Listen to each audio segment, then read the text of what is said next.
All right. It is 6:30, so let's get started. Good evening, everyone, and thank you for attending the Street Life Committee meeting for December of Community Board 8. My name is Abraham Salcido, and I chair this committee. A few rules of the road. I'm going to go down the agenda and invite the applicant or the representative for each applicant listed to come off mute and give us a summary of their application. I will then invite questions or comments from the members of the public on the application. And then I will go to my fellow committee members for any questions, comments, or motions on the application. As a reminder, please direct all questions, comments to me as the chair, not to the applicants or members of the public. So I'd like to avoid crosstalk as much as possible. A further reminder that any action taken here will go to the full board meeting which will take place on Wednesday, December 13th. I want to remind everyone that please observe the rules of decorum. Everyone has a right to express their opinion, and we may not agree, but let's be respectful and mindful. Additionally, we have a long agenda today, so if everyone can be as concise as possible with their comments, that would be much appreciated.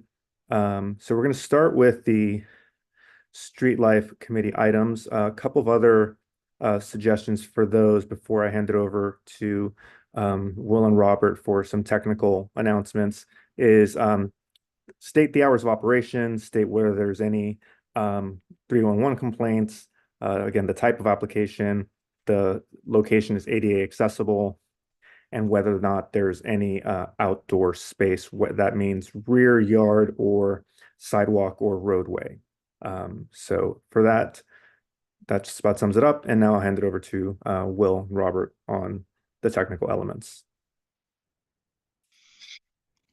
Thank you, Abraham. Welcome. If this is your first time joining us virtually or your first time in a long time, you'll notice that you're currently muted and everyone will remain muted throughout the meeting except the committee chair, Abraham, and any presenters as we move through the agenda. Following the presentations, the chair will call members of the public who wish to speak. You can participate by going to the reactions icon on your device and pressing the raise hand button, not the wave or the thumbs up, as those would disappear. Only press it once. If you press it a second time, your hand will go back down. If you're calling in on the phone, it is *9 to raise your hand and *6 to unmute. Please be on the lookout for a prompt asking you to confirm unmuting once the chair calls on you. The chat is available for technical support only to help Zoom software problems, not to ask questions of the chair or the presenters. They will not see these chats. If you're using an older version of Zoom, you need to go to the participant section where you find the raise hand feature there. Please do not raise your actual hand or wave at the screen because we may not be able to see you. Chat me. I'm here for support. Abraham, back to you. Great. Thank you very much, Robert. Okay, with that said and all of the rules of the road on the table, we're going to go to the first item on the agenda, which is application by the Frick Collection, 1 East 70th Street. Can I please have the applicant and or the representative for this application to come off mute, state your name, and tell us about your application, please? Thank you, Mr. Chairman. My name is Jonathan Bing. I'm a shareholder at Greenberg Traurig. I also formerly served as the state assemblyman for the Upper East Side, including the location of the Frick.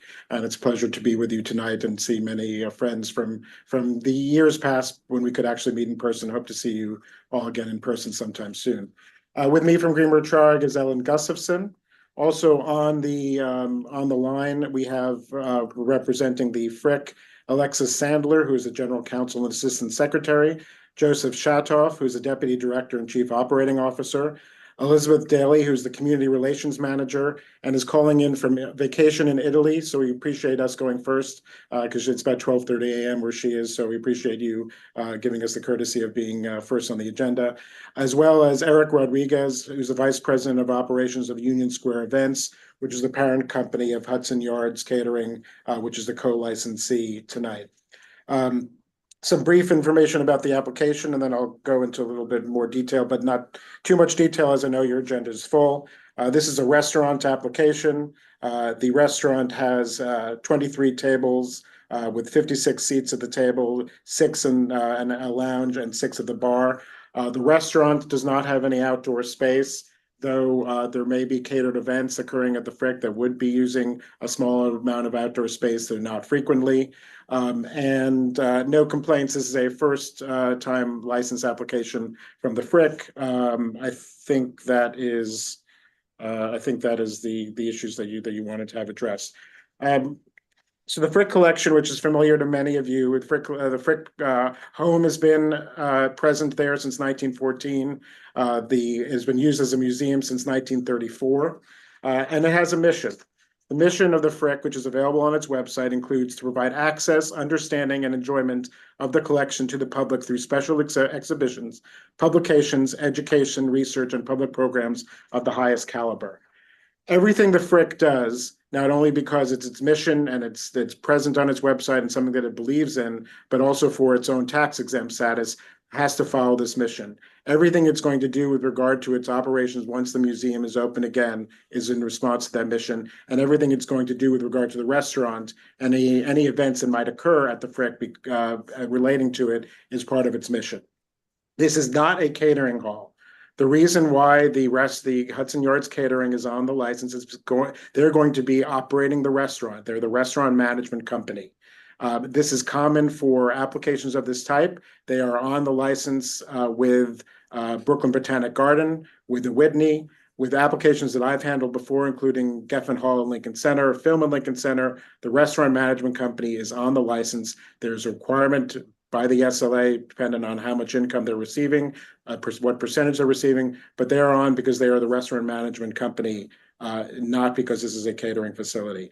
If this was going to be a catering facility, we wouldn't be here before you today, because we could get one-day catering permits as they have in the past and not have the necessity of being before the community board. But we're here today because of the idea of having a restaurant in the Frick collection building. It's going to be a place that is not going to be the place that people are going to, for that purpose. They're going to be going to view the collection of art, but it'll be a place for people to visit, during their visit to the museum, and have a snack, have a meal as part of their day visiting the museum. And I think that, again, there are lots of specific issues. I know you've had a lot of paperwork sent your way to you and other members of the board, but that really, in a nutshell, is where we are. This is a restaurant that's going to take place in the Frick Collection Building. That is the primary purpose of this application. There will be events, a limited number of events in the building, as there always have been, probably dating back since 1934, and that's why we're here today. We are pleased to have the support of many members of the community, a number of elected officials, and appreciate the opportunity to tell you more about what we're planning to do at the site. Thank you very much. Just for the record and for everyone, so the hours of operation are noted from 10 a.m. to 9 p.m. for the restaurant. Is that right? Yes, correct. Sorry, I forgot that. Sure, no, not a problem. Okay, so before I go to members of the public, do you want to take the opportunity to address some of the concerns that have been vocalized behind the scenes, or do you want to wait until they're vocalized by the members of the public, which I'm no doubt sure that they will be? I think if it's up to you. I think probably better at that, because we did present some recommendations for potential stipulation here. So probably better afterwards, but it's your call as the chair. Nope, that is fine. Just wanted to give you the opportunity. Okay, so first I will go to members of the public. Do I have the Honorable Ben Kalos on? Ben, you can unmute. It's almost like Ben hasn't been at a community board meeting in a while. Thank you. I wanted to just say good evening to the Street Life Committee of Community Board 8 Manhattan. I know there's a long agenda ahead of you tonight, and I wanted to thank you for your voluntary service. It is voluntary. I'm Ben Kalos. I serve as co-counsel at Armstrong Teasdale with Dale Degenshine, representing residents in affordable housing, cooperatives, condominiums, and neighborhood associations. I'm here representing the East 70th Street Block Association to seek your assistance in securing stipulations from the Frick Collections and Hudson Yards Catering in their liquor license application before you tonight so that we can all be good neighbors. We learned of this application in November, met with the Frick once, were unable to get any details until they were obtained from the community board this past Friday. We still don't have a complete application and we're uncertain whether or not the community board does either. It may be a violation of open meetings law to discuss, let alone vote on matters when the materials being considered have not been disclosed to the public.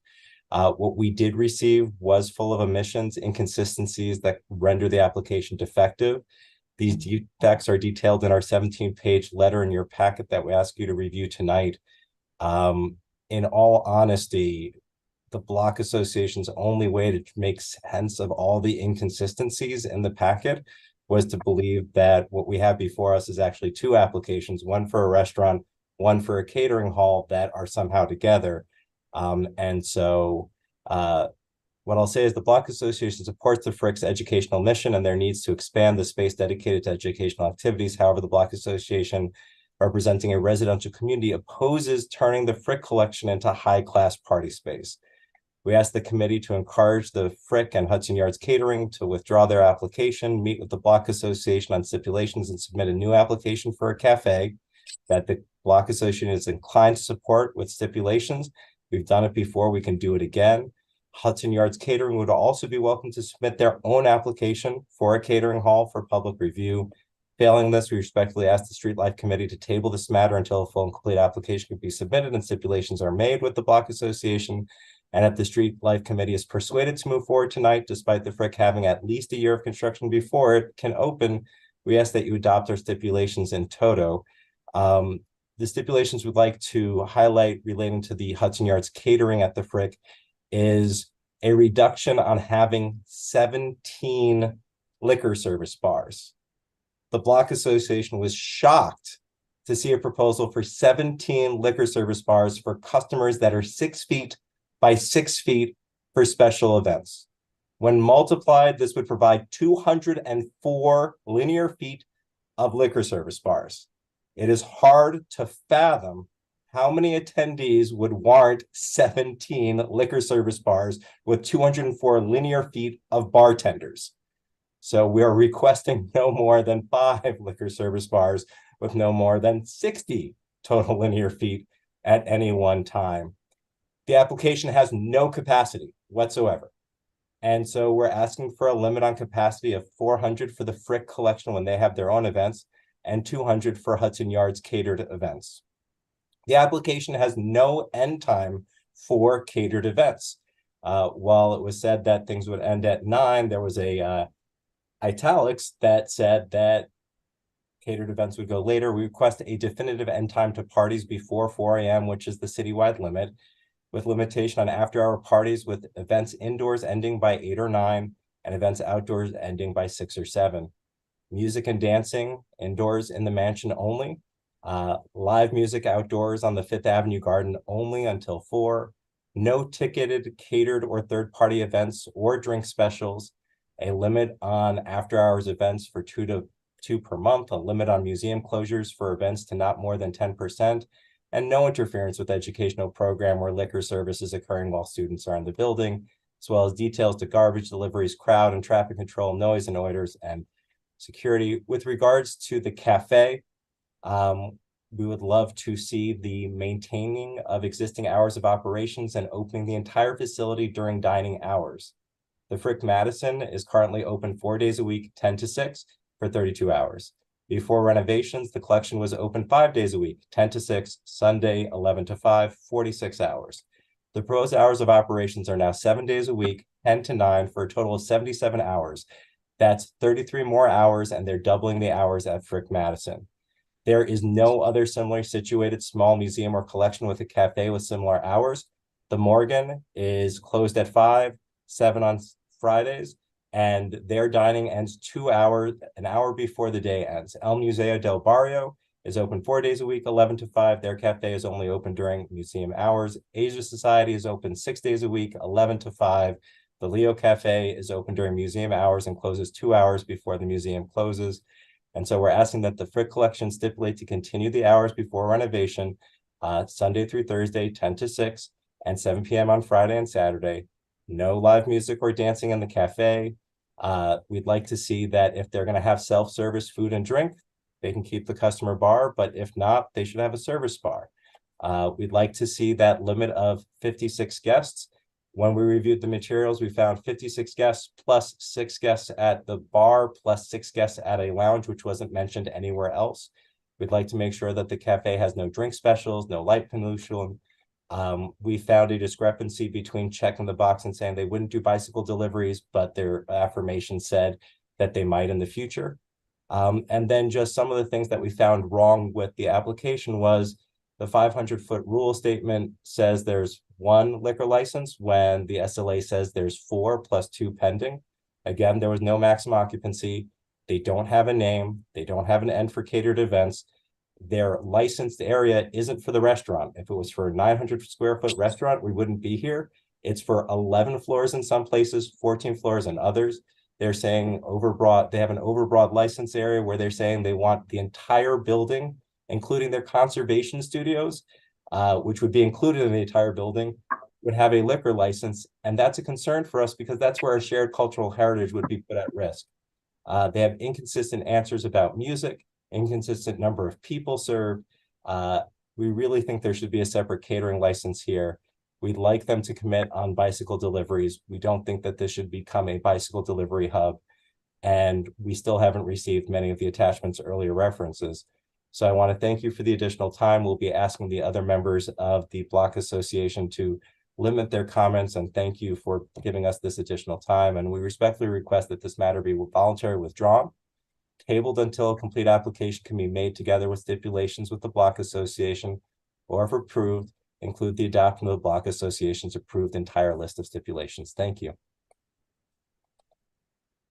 Thank you very much, former council member Kalos. Okay, before I go to the next member of the public, Mr. Bing, would you like to respond to any of those points, please? There's so many to respond to. I would just, the insinuation from my former chief of staff that I would not follow the rules is very disappointing. He's not somebody who practices in liquor law frequently, and it hurts me personally. But we provided the materials to Community Board 5 according to the rules of Community Board 8, according to the rules of Community Board 8 on last Wednesday. We were told that usually Community Board 8 does not provide anything beyond 30-day notice to members of the public who are not members of the committee. They said, would you consider allowing some of your materials to be provided to the public, even though that is not common practice? And we did so. Now, no good deed goes unpunished, because apparently that is being seen as somehow we're withholding information. But we provided more information to the public than is commonly done by Community Board 8 in the spirit of cooperation. And there are certain materials that we provided to Community Board 8. Again, the application was not incomplete. Nobody at Community Board 8 staff or board member has said the application was incomplete. We did not provide certain information for security reasons and for other reasons. Some of the information the State Liquor Authority does not actually require to be provided anymore, so we did not provide that. We provided a substantial amount of information in the spirit of coming to an agreement. Yesterday, I received a text from Mr. Kalos saying that the neighbors would not provide any information as to what they were seeking with regard to stipulations. We, especially somebody who I have a good long-standing relationship with, we probably could have resolved a lot of these things in advance. But, I was told that the neighbors would not provide any information on what they were looking for. So therefore, that, what we provided to the community board is where we are. This is a restaurant where, primarily for the purpose of restaurant, there will be catered events, as there always have been. But, I can go line by line on all the specific issues, but I probably allow you to hear some more from other members of the community. We provided to the community board some suggestions which addressed the issues raised to the community, by the community in the meetings we've had with the community going on for months. And we think that they fairly and reasonably address many of the concerns that the community has raised. Thank you. Before I go to the next member of the public, I do want to see if I can inquire about a couple of the specific stipulations that were mentioned by Mr. Kalos. So the point about the 17 bars for the customers in the space, could you speak to that? Sure. Again, this is the number of bar licenses for which they're going to apply, and they are for the special events that will occur on occasion within the Frick Collection building. It does not mean they're going to use 17 bars for every event. When you apply for a license, as you know, you have to apply for the number of licenses you may use at any time, but you're not going to necessarily be using them for every event at every time.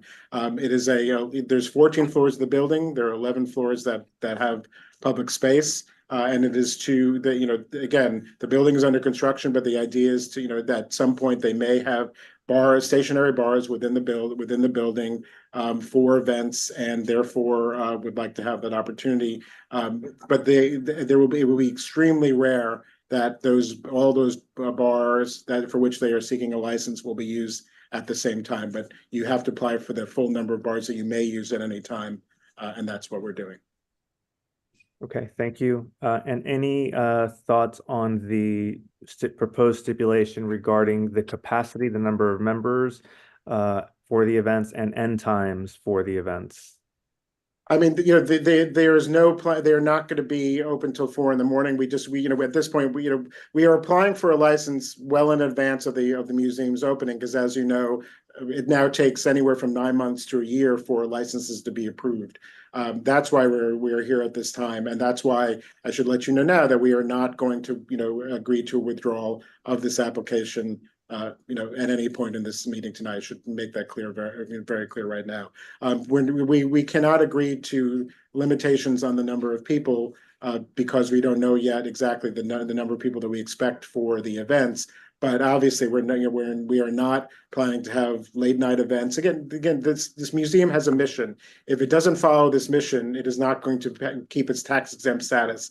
If it annoys the neighbors and it doesn't have a good relationship with the neighbors, its core patronage is not going to be attending the museum. So we can't agree to that, a cap on numbers here. But again, that is not the purpose of this license. The purpose of this license is to have a restaurant in the building and to have the same kinds of special events they've had for decades within the same facility.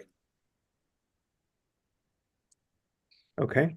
Then with that, I will go to actually, and just to clarify, you said at no point will the Frick be interested in withdrawing the application. Is that also to, I want to make sure the terminology is correct, that also to any layover to a future month? Correct. We will not agree to that. Okay. Next, I have Leslie Samuels. Good evening. My name is Leslie Samuels. I'm president of the East 70th Street Block Association. The association's council submitted comments to the Street Life Committee today. Our comments set forth strong objections to the application, along with suggestions for stipulations.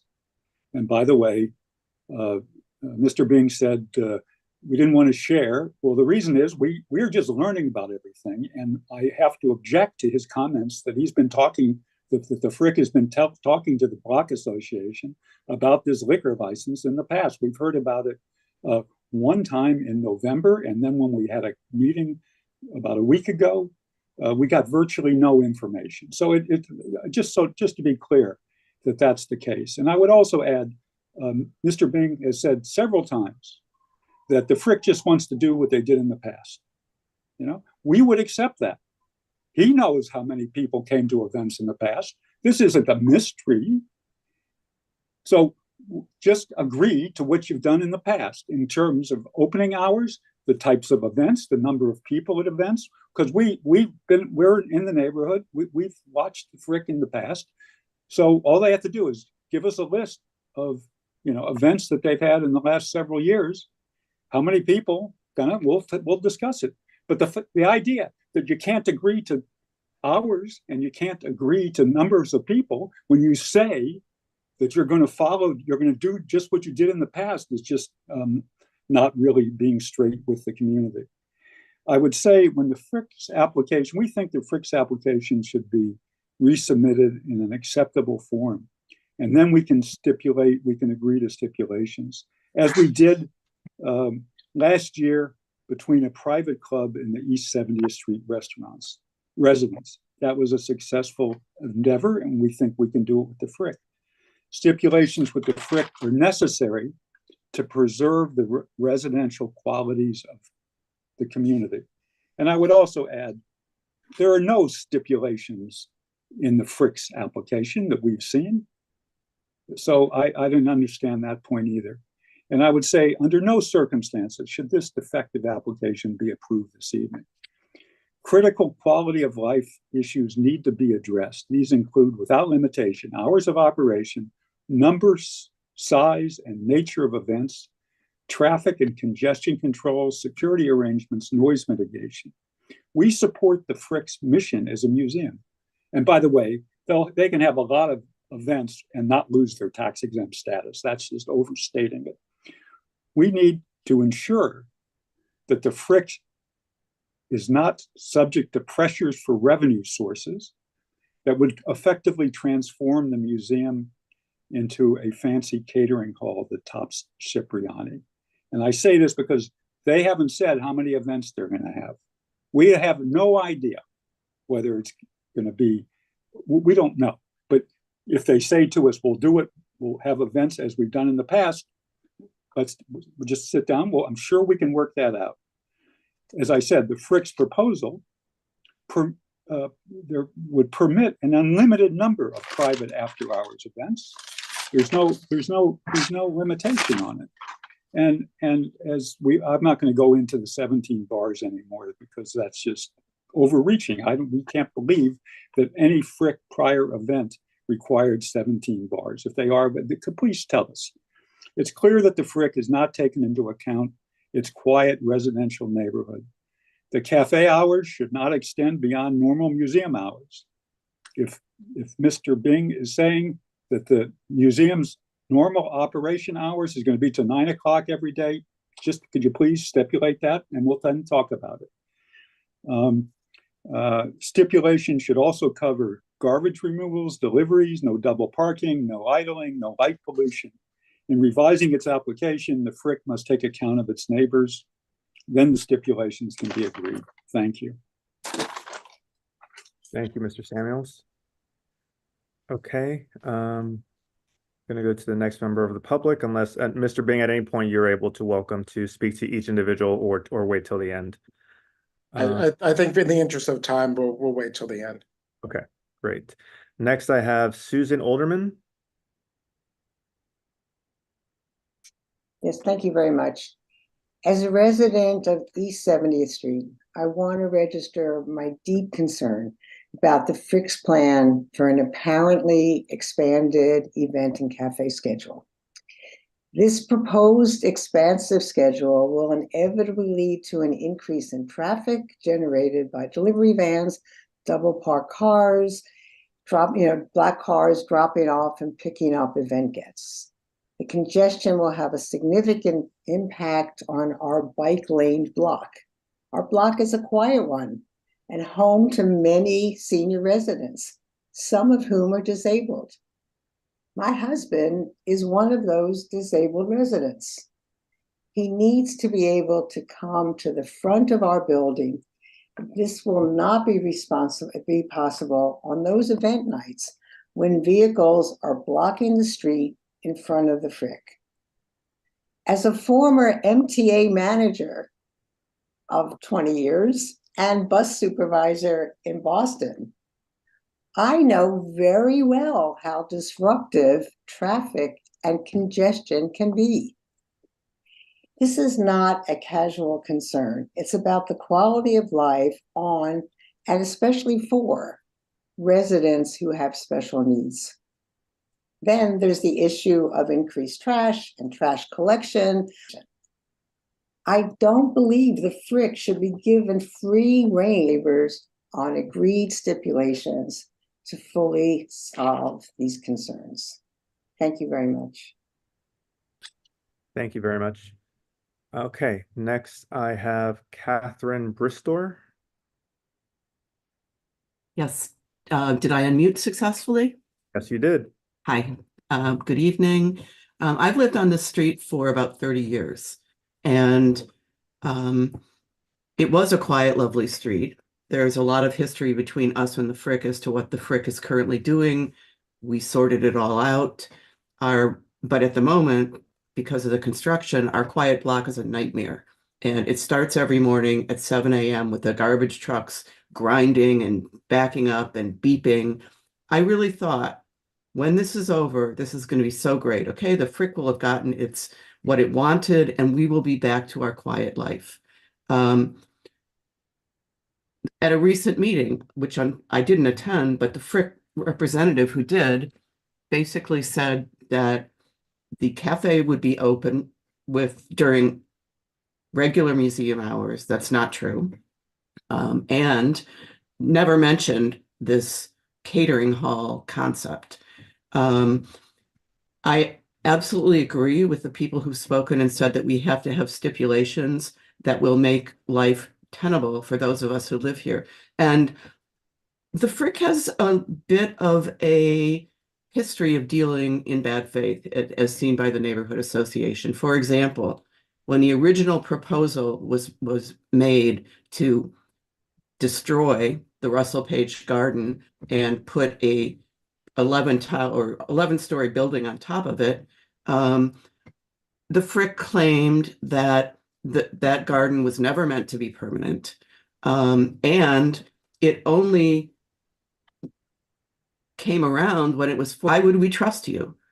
You have been disingenuous in the past, and the way to get along with the neighbors is to have a set of agreed upon rules that you have to abide by. Thank you. Thank you very much. Okay, next on members of the public I have is Denise Linden. Good evening. Thank you very much. I hope you can hear me. Yes. I want to just make about 4 comments, please. Opening comment is that I urge you to please delay approval of the liquor license as it is premature, ill-considered, and dismissive of the concerns and the direct experience of the neighborhood. The gentleman representing the Frick referenced, I believe on more than one occasion this evening, the mission statement of the Frick. I want to also reference a specific comment, while not within the specifics of the mission statement, but on the next page that's featured on the Frick website. The Frick collection evokes the splendor and tranquility of a time gone by. I am speaking directly on behalf of myself and my mother, who's 90 years old.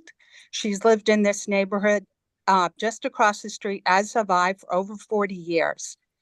I can tell you specifically, many people have said we want to just mimic or perhaps repeat or give some of the stipulations for the current event planning prior to the expansion. I frankly hope that's not the case. I have to go to work. I'm not retired or well-to-do, or I have to go to work very early every morning, as many others do. And I cannot tell you how many times we have been awakened past midnight with idling trucks, slamming platforms because they're reloading, people out in the street, cabs screaming, yelling. I have a file of letters that were sent directly to the Frick, and it's all very presumptive. Frankly, as the woman who just spoke before me said, we're supposed to, it's really almost the Frick's way, and there's a slight, I don't want to be too direct, but there's a bit of arrogance. They have expanded effectively their footprint higher, but this this neighborhood, which is quiet, and we can all understand progress is vital. But our direct footprint is we're being threatened with quality of life. So I would ask, and the gentleman also referenced several times, well, we have to make applications several months in advance. Once again, I know specifically that the FRIC with their private events has a very, very rigorous regime of stipulations that if you're going to hold an event at the FRIC, you have to adhere to very, very carefully. But we, as the public, and we've been more than generous and patient these many years, we're supposed to take this on good faith that, well, it won't be these many bars, or we're going to kind of work it all out. Once this is done, it's done. So once again, I thank you for your time and urge you not to proceed. Good evening. Thank you very much. Okay, are there any other members of the public on this application? Just a reminder, if you'd like to make a comment or ask a question, you can go to the reactions icon on your screen and press the raise hand button. You have Jennifer. Yes, let's go with Jennifer M. And we just asked everybody to identify themselves with their full name. Yes. Hi. Hello. Good evening. Thank you so much. My name is Jennifer McBride, and I am a resident on 71st Street.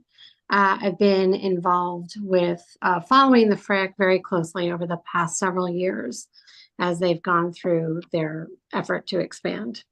I just would like to say that I personally was not made aware nor received any invitation from the FRIC to attend the community meetings that Mr. Bing referenced when he was speaking.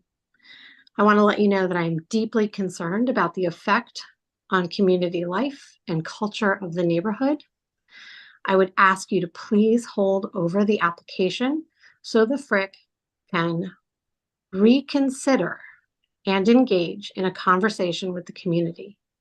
I don't understand how we have moved from a small cafe for coffee for those who are visiting the FRIC during regular hours, how a small cafe, the requirement, the programmatic need for a small cafe for coffee has turned into a liquor license with what sounds like an overreaching and astounding amount of bars that would be, quote unquote, required. This is beyond programmatic need. Please reconsider. I'm talking directly, just saying to the FRIC, please reconsider a conversation with the community and asking that, with all due respect, to please hold over and not move forward on this application, highlighting some of the key points that previous people have said. I know that there's ample time before the FRIC reopens. There has been tremendous disruption, midnight, 3 a.m, you name it. Anyway, thank you, and I appreciate the opportunity. Thank you very much. Okay, last call for members of the public. I'll be lenient, but I will invite members of the public to speak now as before we go into my fellow committee members. Mr. Okay. Chairman, do you want, if after the public has spoken, do you want me to talk about some of the specific issues before your members ask questions? Yes, absolutely. I was going to ask that of you. So seeing no other members of the public, I will now let you speak to several of the comments, questions, and proposed stipulations that have been spoken to. Sure. First, want to appreciate Mr. Samuels and other members of the community being here tonight. There are many things you could be doing right now, and appreciate your passion and your interest in what happens in your community. And a number of the issues that have come up at the construction meetings, which have been taking place monthly, direct meeting with Mr. Samuels, meeting about the liquor application.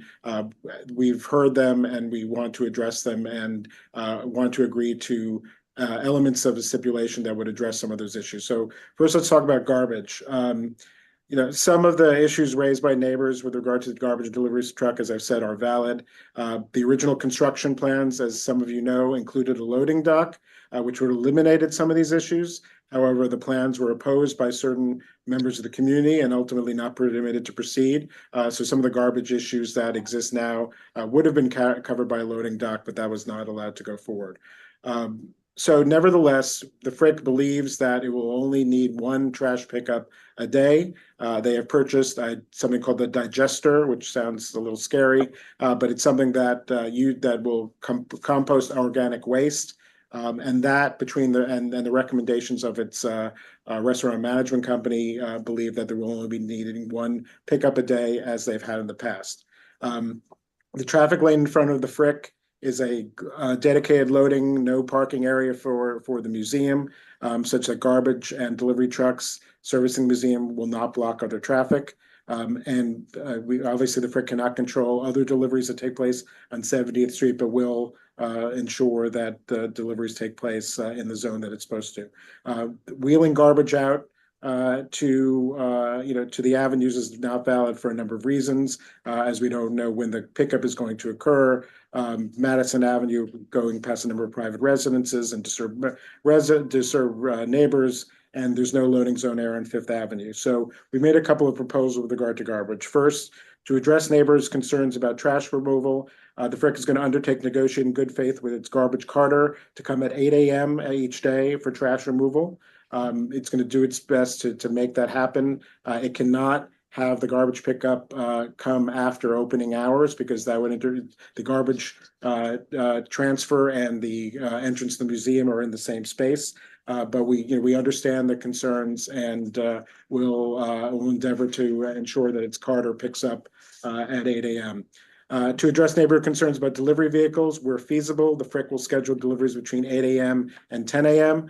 Some deliveries, such as artwork, are beyond the Frick's control as to when they arrive, because when artwork gets delivered, it gets delivered. But to the extent they have the ability to control their deliveries, they would be between 8 and 10. The Frick would require trucks retrieving rental equipment from evening events to come between 8 a.m. and 10 a.m. the following morning, rather than any late night pickups. And the Frick's will assign a security guard to ensure that caterer loadouts in the evening are done as quietly as possible and when possible in one batch. Those are some of the garbage ideas. With regard to crowd and traffic management, the neighbors have expressed concern regarding visitors lining up outside the Frick for entry, and they're worried about vehicle traffic for events and cars honking. In response, the Frick, again, people may discredit the mission, but the mission is to provide a tranquil and comfortable visiting experience, and to limit crowds as necessary, and shares the neighbors' concerns about queuing, and as well as vehicle traffic. So we propose that we continue to offer, as we did in the past, time ticketing for entry, and plans to continue to do so. The museum will assign a security guard to help mitigate idling, both from cars and event guests, and they will use signage messaging on its website or other means of communication to encourage event guests to be picked up following the event on either Fifth Avenue or Madison Avenue, not on 70th Street.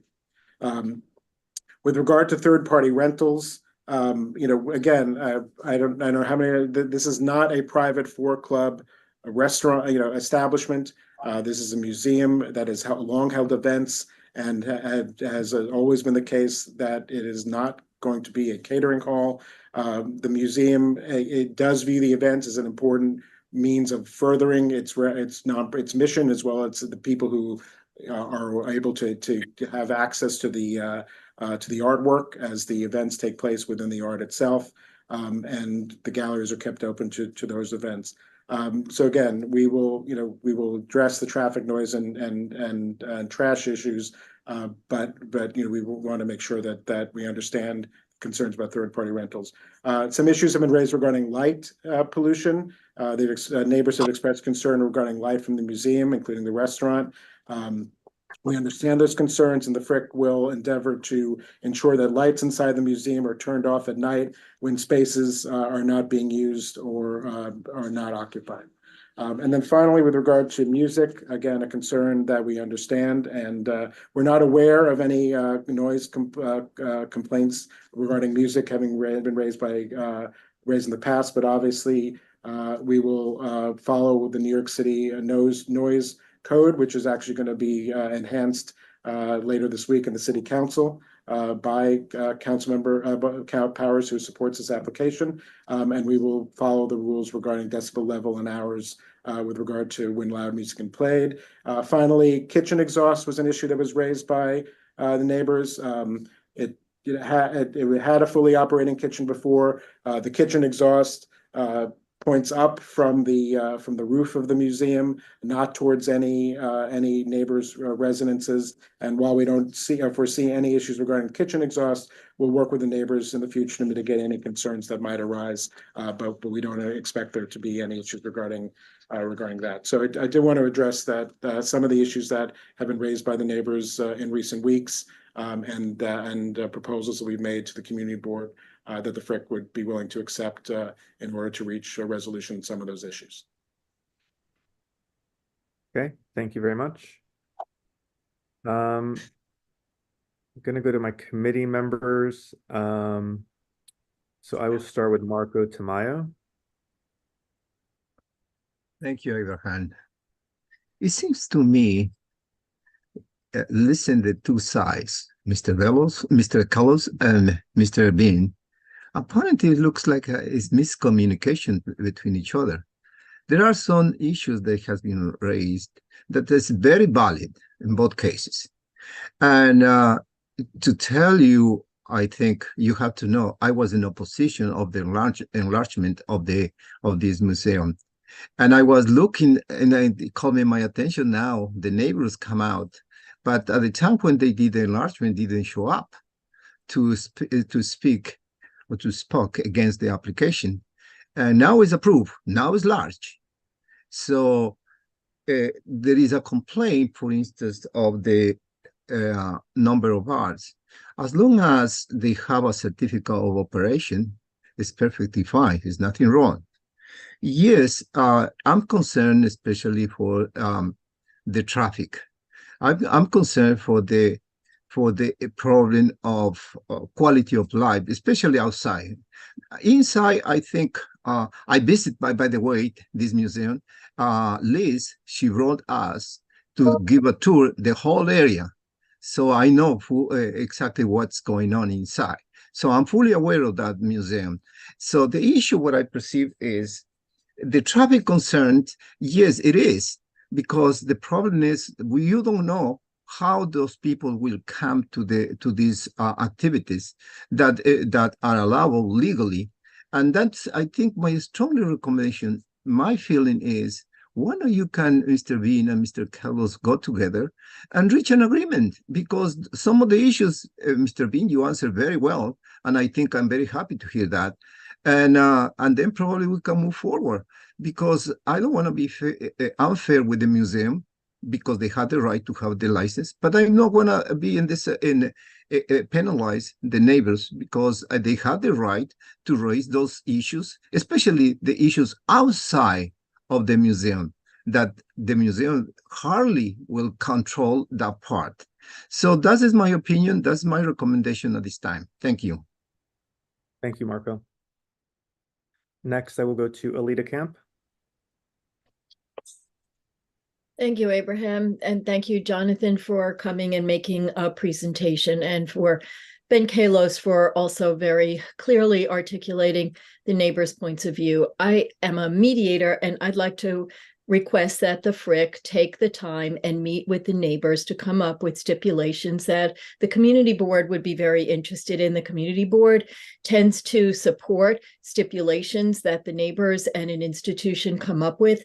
And I think it's a really superb idea for the FRIC to take the considerations and concerns of the neighbors into account, to take 1 month to discuss with them and come up with a plan that will satisfy everybody. Because I, for one, do not understand really how this is programmatic for the museum. I understood the arguments for why the expansion was necessary, why you wanted to do things in a certain way.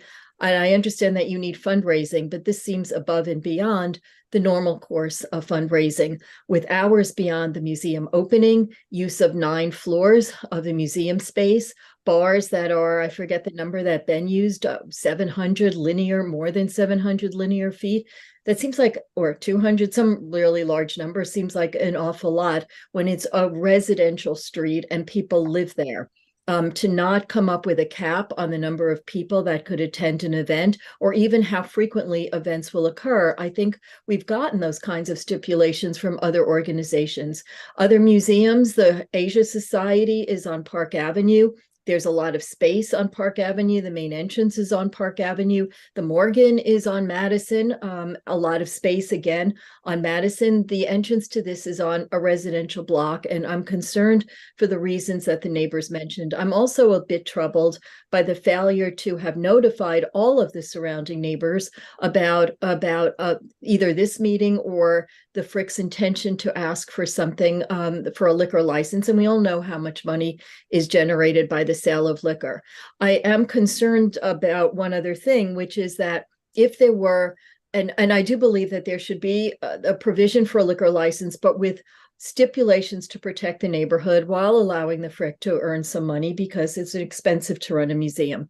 So I think I'll stop here, but I really urge the Frick, a month when you're not even open and have no plans to open for quite some time doesn't seem like a very long time to generate the kind of goodwill. If it is your core visitor,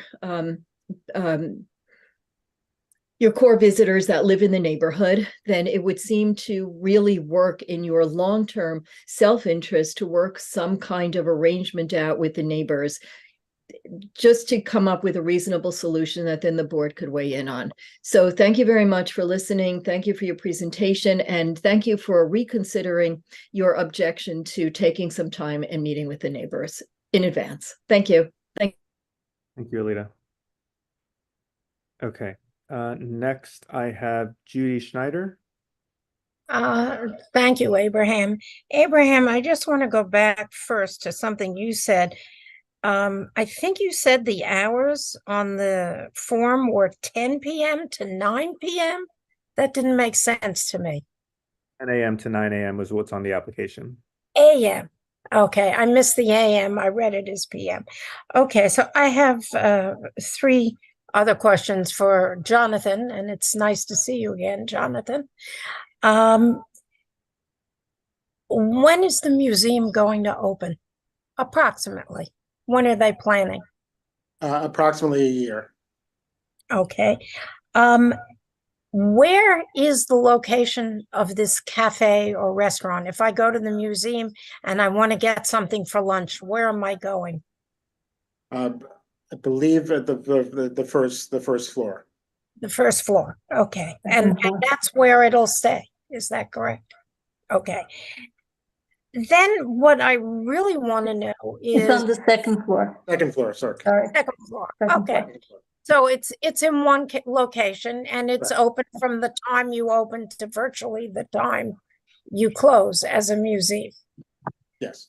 Now, my real question is, how different is what you're planning now as far as the catering and whatever other events are going to happen, different from what you did before the museum did its construction? I know the museum is bigger, so you have more space.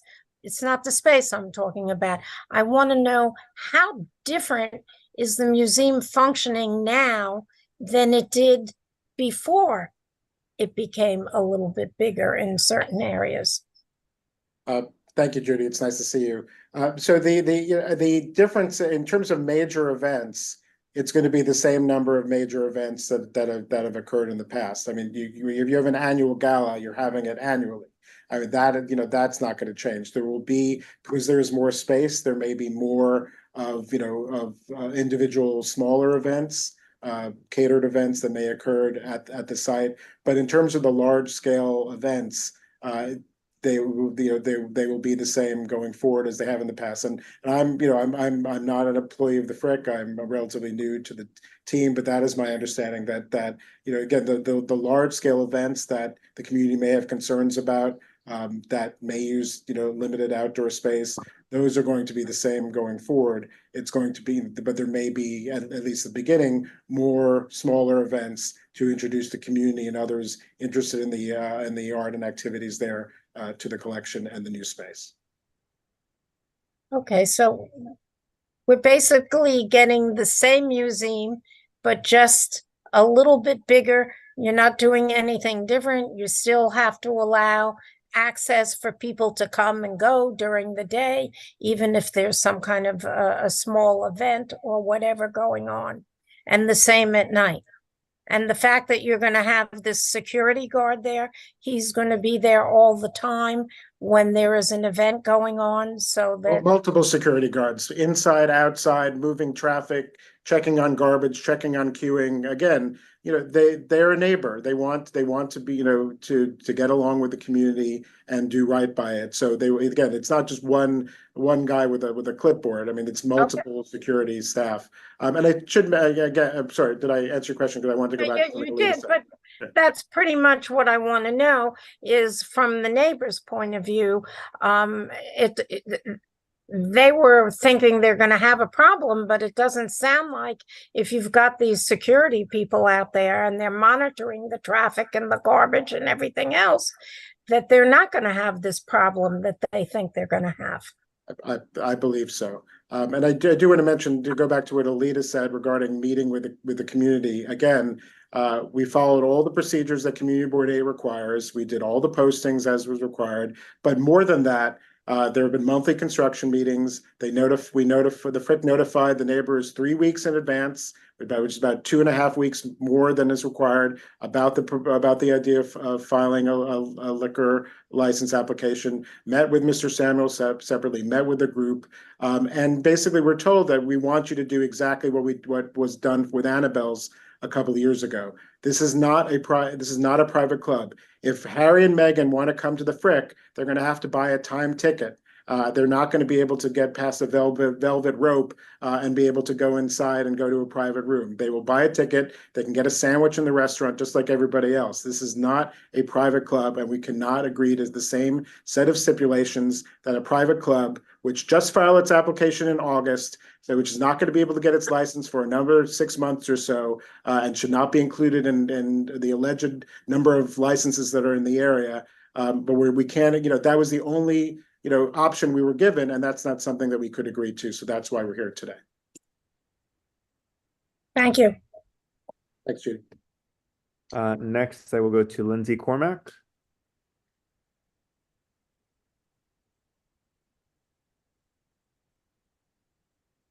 Lindsay, I don't know if you're unmuted. I am now, all right. What I wanted to say is I'm wondering if there's a few things that we could clear up now and get some stipulations maybe that everyone would voluntarily agree to, because some of the things seem a bit simple, like not having drink specials. That seems like something that maybe we could come to agreement on, and the Frick won't do that. But also, I don't anticipate or understand what the bike deliveries part would be, because it seems odd for a museum cafe to be like delivering their food via bikes. So maybe that's something else that we could agree to. We can agree to that. There's no intent. I think just we don't know everything that would be featured, but if agreeing to no bikes deliveries, I'm sure we can agree to that.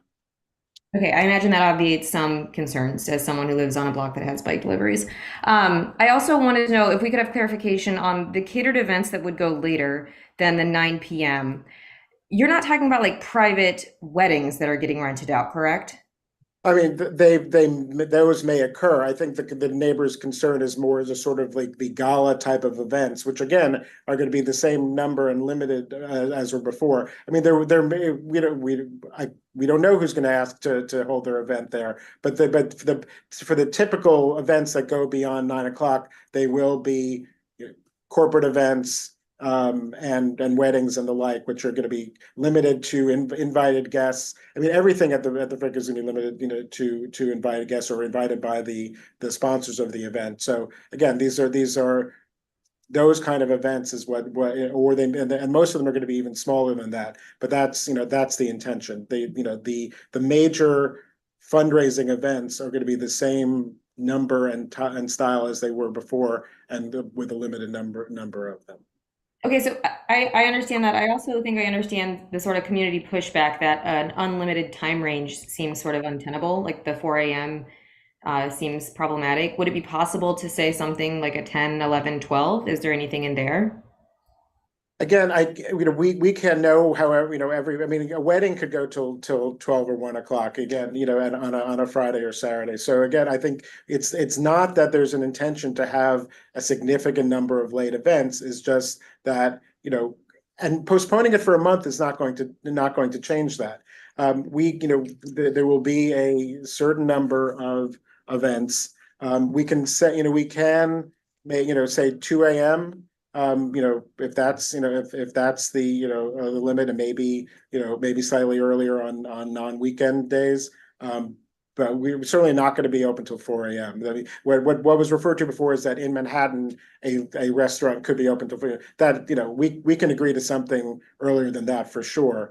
And again, the number of events that would go that late is going to be very limited, but we can't, say now, midnight, because a typical wedding or corporate event could go that way. But we could say 2 a.m. and probably agree to some, an earlier time on non-weekend days. Okay, thank you. Thank you, Lindsay. Okay, next I have our 2024 incoming chair of CB8, Valerie Mason. Thanks, Abraham. A couple of questions. I mean, we've been on the call now for an hour. You had basically said, Mr. Bing, I don't know you formally, that the space was going to be used primarily in the context of the way it was used historically. So isn't there anyone on the phone that can tell us whether that was in fact actually used for a wedding? Is that? Well, I believe it was. I'm being told it was. Okay.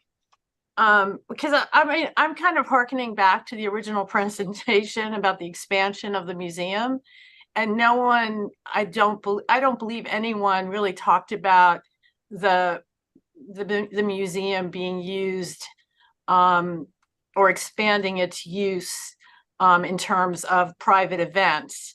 It was mostly that you needed a cafe to sort of compete with your brother and sister museums, and that was something that you were going to use during the daytime. And I don't believe there was any sort of, alluding to you were going to be doing more private events. So, I mean, in terms of the number of weddings,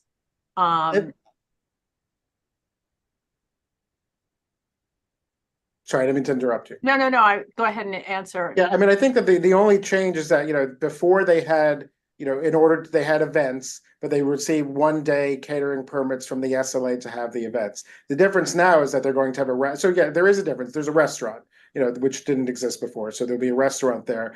But rather than have 1-day catering permits with multiple outside caterers, the restaurant management company will be managing the events that take place in the building, both within the restaurant and otherwise. So I think so. There is a change because obviously there's a change because there's a restaurant now that didn't exist before. But there were multiple 1-day catering permits, during the year that they would. And again, if they did not apply for a restaurant, they would go back. That's what they would be doing now. They would be having catered events. They'd go to the SLA, apply for 1-day catering permits, and be granted them, and continue to have the events that they had before. But this actually, will have more substantial oversight than you had before, because they're having a restaurant here, which will be subject to stipulations. Hopefully, we can agree on with you, which would not exist if this was a pure catering facility. I hear what you're saying, but I mean, I don't know, wouldn't you maybe acknowledge that prior to the expansion, the number of weddings and the size of the weddings, I mean, just by virtue of the size of the space, that, you couldn't really have a large wedding there, whereas now that the space is completely expanded, the size of the event is completely different than what the neighborhood was used to before? And so therefore, there would be more opportunities to actually use it as a large event space, whereas before, the actual size of the space limited its use to the general public after hours?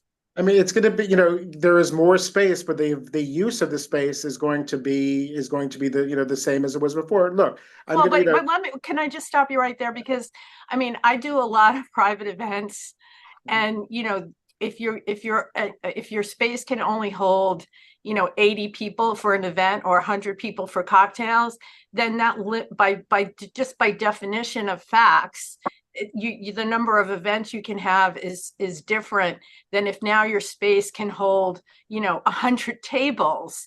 So I mean, or 50 more tables for a sit down dinner. And so the entire sort of scope of the use of the property is different. Let me. I mean, yeah. I want to make sure.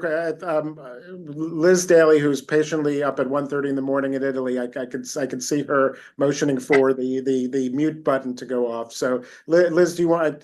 I think you wanted to address. Actually, no. I'd like to have Joe Shadoff answer. Okay. I mean, I can tell you one thing: we've lost one of our major spaces, which was the former music room. So. It's going to be different than it was before. Go ahead, Jeff. Okay. Can you hear me? Mm-hmm. Thank you. Yeah, no, I'll just be very brief and just address that one issue, which is that the space is not expanded in that way. In the major space that would be used for an event, for a larger event at the Frick, which is still not that large of an event, would be the garden court. There was an adjacent room called the music room, which has been turned into special exhibitions galleries. So that space is no longer available. So it's not, the expansion really only added about net 15,000 square feet of space. And those really are in education spaces, gallery spaces, and back of house operating spaces. So there's really not like a new room or expanded space to have those events. So the events that we would have would be very similar to events we've had in the past. And yes, we've had event rentals for social events and corporate events, and that's what we would continue to do. And so are you saying that if I were to come to you to try to book an event in the first 6 months of the reopening of the Frick, I couldn't have any more people than I had before if I were booking the event?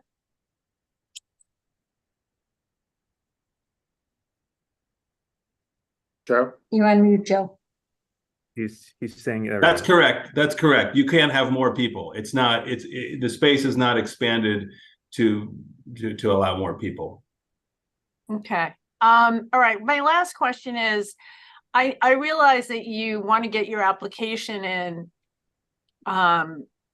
with enough time so that you can, I don't know, maybe start planning events for when it reopens. But I mean, will you really lose that much time if you attempt to go to the table one more time with the neighborhood association?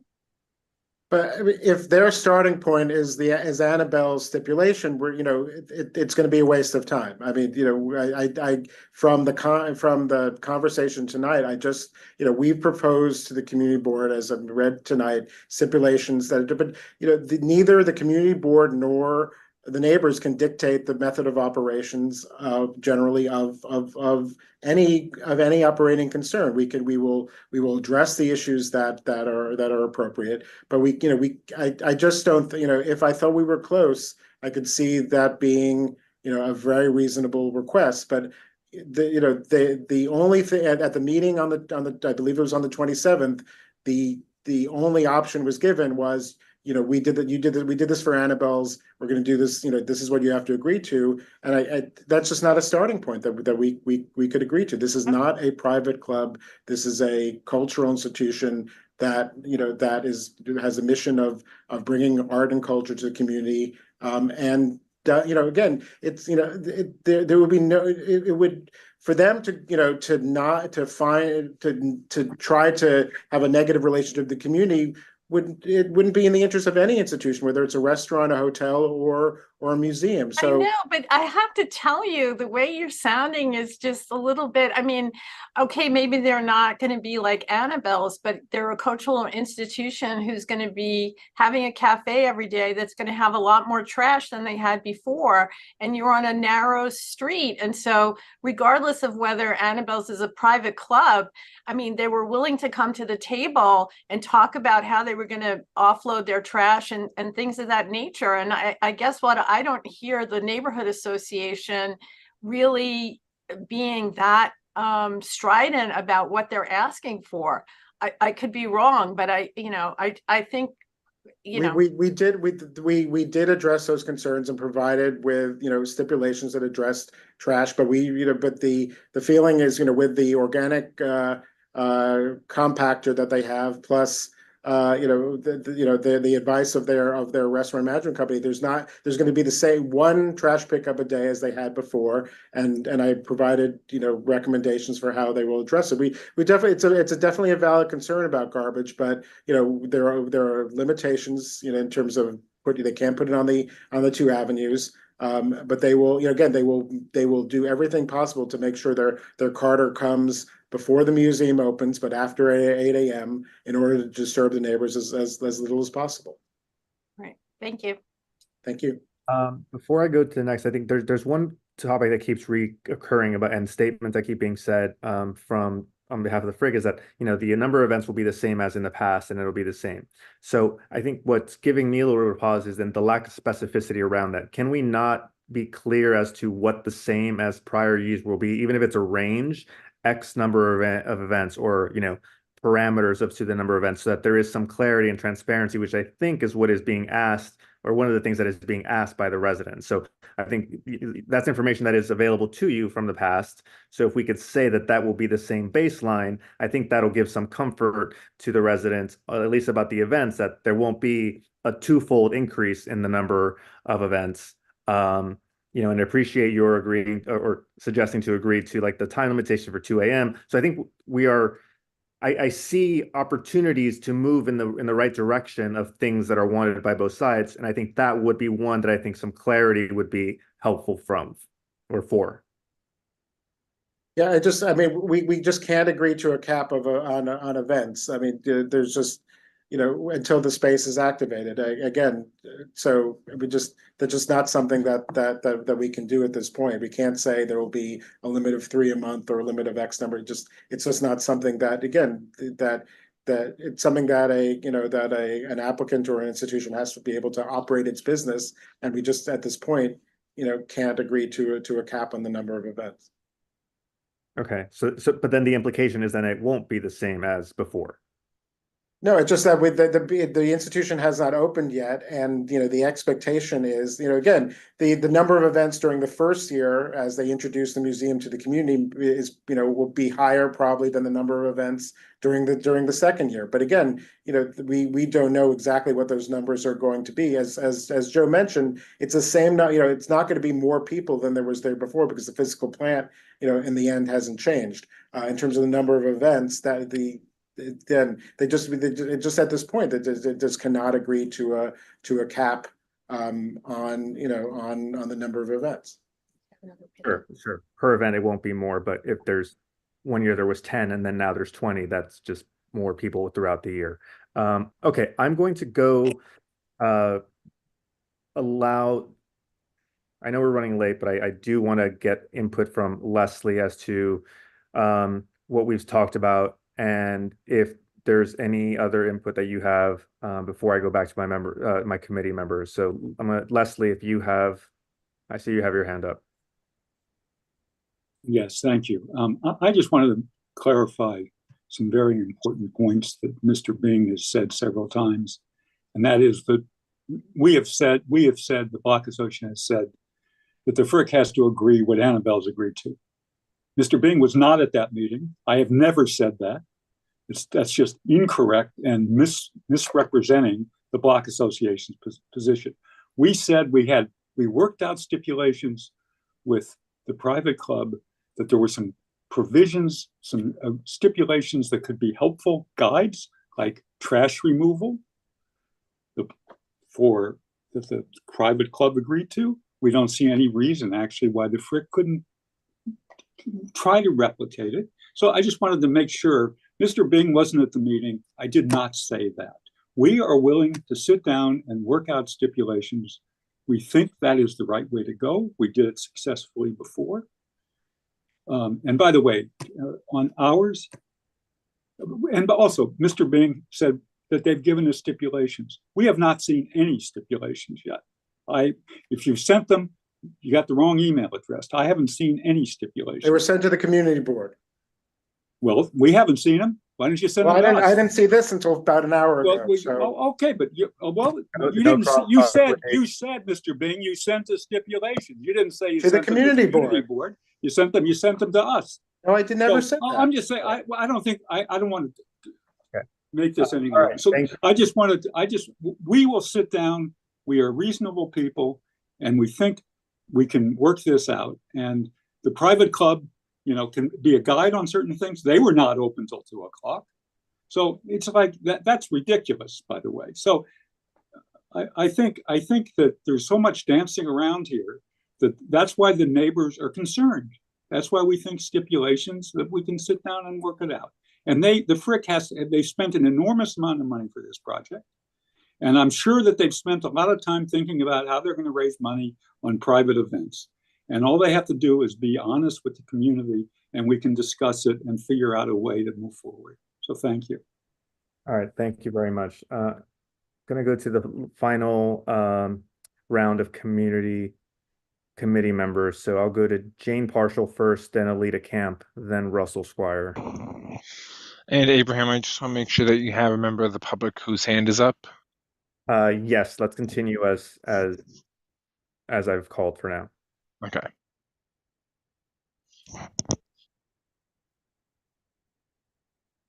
I came to this meeting not really knowing that the Frick was going to be the #1 item.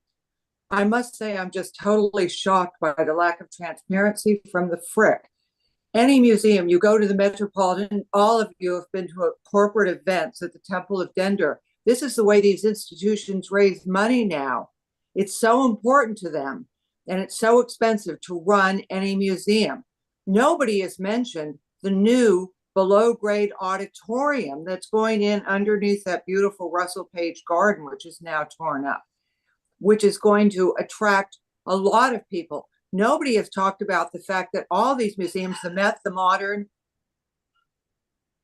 the Breuer, they have events in the gallery spaces. They have bars set up in the gallery spaces. I feel we should lay this over until we get some more transparency from the Frick. And by the way, I did go to the 2 public hearings for the private club at the Westbury Hotel that's coming in. And to its credit, it's going to be a huge institution, I think 1,500 members. They did sit down with the community to work out what was feasible and what wasn't. I think we should lay this over and get some transparency. And P.S., adding on 15,000 square feet is quite an amount of space. Thank you. Thank you, Jane. Back to Alita, then thought Russell had his hand up, but. Thank you. I just would like to say, well, a couple of things. One is that I don't know if you had weddings before. I don't know if you had 400 people before, but the application says floors 1 through 9 of the library. That's a lot of space, and that lays out very differently than what you might have had in the galleries. But I really asked Abraham to call on me again, because I'd like to say, Jonathan, and this is for you, that as I mentioned, I'm a mediator and I do court-ordered mediations, and I have heard from attorneys that we are way too far apart. We should never mediate. It's never going to get us anywhere, and the case is settled. So even though you may think right now that you are way too far apart from your neighbors, I would suggest that you sit down with them anyway, because you're never too far apart until it's the very end and everyone has gone as far as they possibly could, using all kinds of strategies in order to be able to come to a resolution and working collaboratively. And I would urge you to put that aside, that it's never going to get resolved. You're never going to agree to stipulations, and just sit down with them in good faith. And for the neighbors, for Leslie, that you sit down with the Frick in good good faith. And I bet that you would be able to come up with a solution that makes sense for everybody, that then you could come back to the community board and go to the SLA, and it will all work so much better for the community. You'll be able to do your fundraising through parties and through drinks, and the neighbors will be able to have a quiet residential community, which is what they bought into and which is how they've been living. So I urge you to put the idea aside that you are too far apart and to sit down together. Thank you. Thank you, Alita. Okay, Elizabeth Ashby, and then I'll go to Andrew Fine. Elizabeth, Yes, confirm I'm unmuting. I've unmuted myself. Um, I agree completely with what Alida has just said. I think we've heard a great deal. I think we've heard enough concerns from the community that we may or may not agree with. But I think we have kind of two alternatives here. I think it has to be laid over because I think otherwise we have to pass a resolution where we decide how the community sorts it out with the museum. And I think that the people who should sort it out, obviously, are the museum and the community. And I don't think we want to spend another 4 or 5 hours. And we recommend the stipulations and voted on it. So I think that it should be laid over and really put both sides' feet to the fire and put them in a position where they really have to sort this out and let them do that. So that would be what I recommend we do, is laid over. Thank you, Elizabeth. I'm going to speak to that point, but I'm going to let Andrew speak first, and then Russell, and then I'm going to speak to the idea of laying over or taking an action because we're running up on time. And I think I have a solution that might, I hope, get everyone where they need to be. So Andrew, you're up. Great. Thank you so much for making the exception of allowing late public comment. I'm actually here to object to the proliferation of weed stores suggested on East 86th Street. But on this topic, and Ben, by the way, great to see you. We love Julie, but we miss you as well, and you're looking good. The Frick is basically my dream house. It's a beautiful, beautiful space, but I do think that the community and the East 70th Street neighbors can come to an agreement. This is not like a really, really difficult problem here, and it is taking up a heck of a lot of time. A cap should be considered.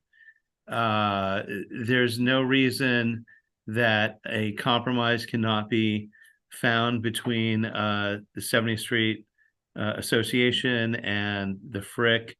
Perhaps the later weddings could go, summertime when a lot of the local residents are not there, and during the fall, and when most people are in residence, you have afternoon weddings. It's not a crazy idea, but all I would suggest here is there must be compromise. It's a wonderful cultural institution, but the neighbors must be considered. And I would just say, please work this out. This is not something that should be, debated in front of the community board ad nauseum. And let's move on to the weed shops, please. Great. Thank you.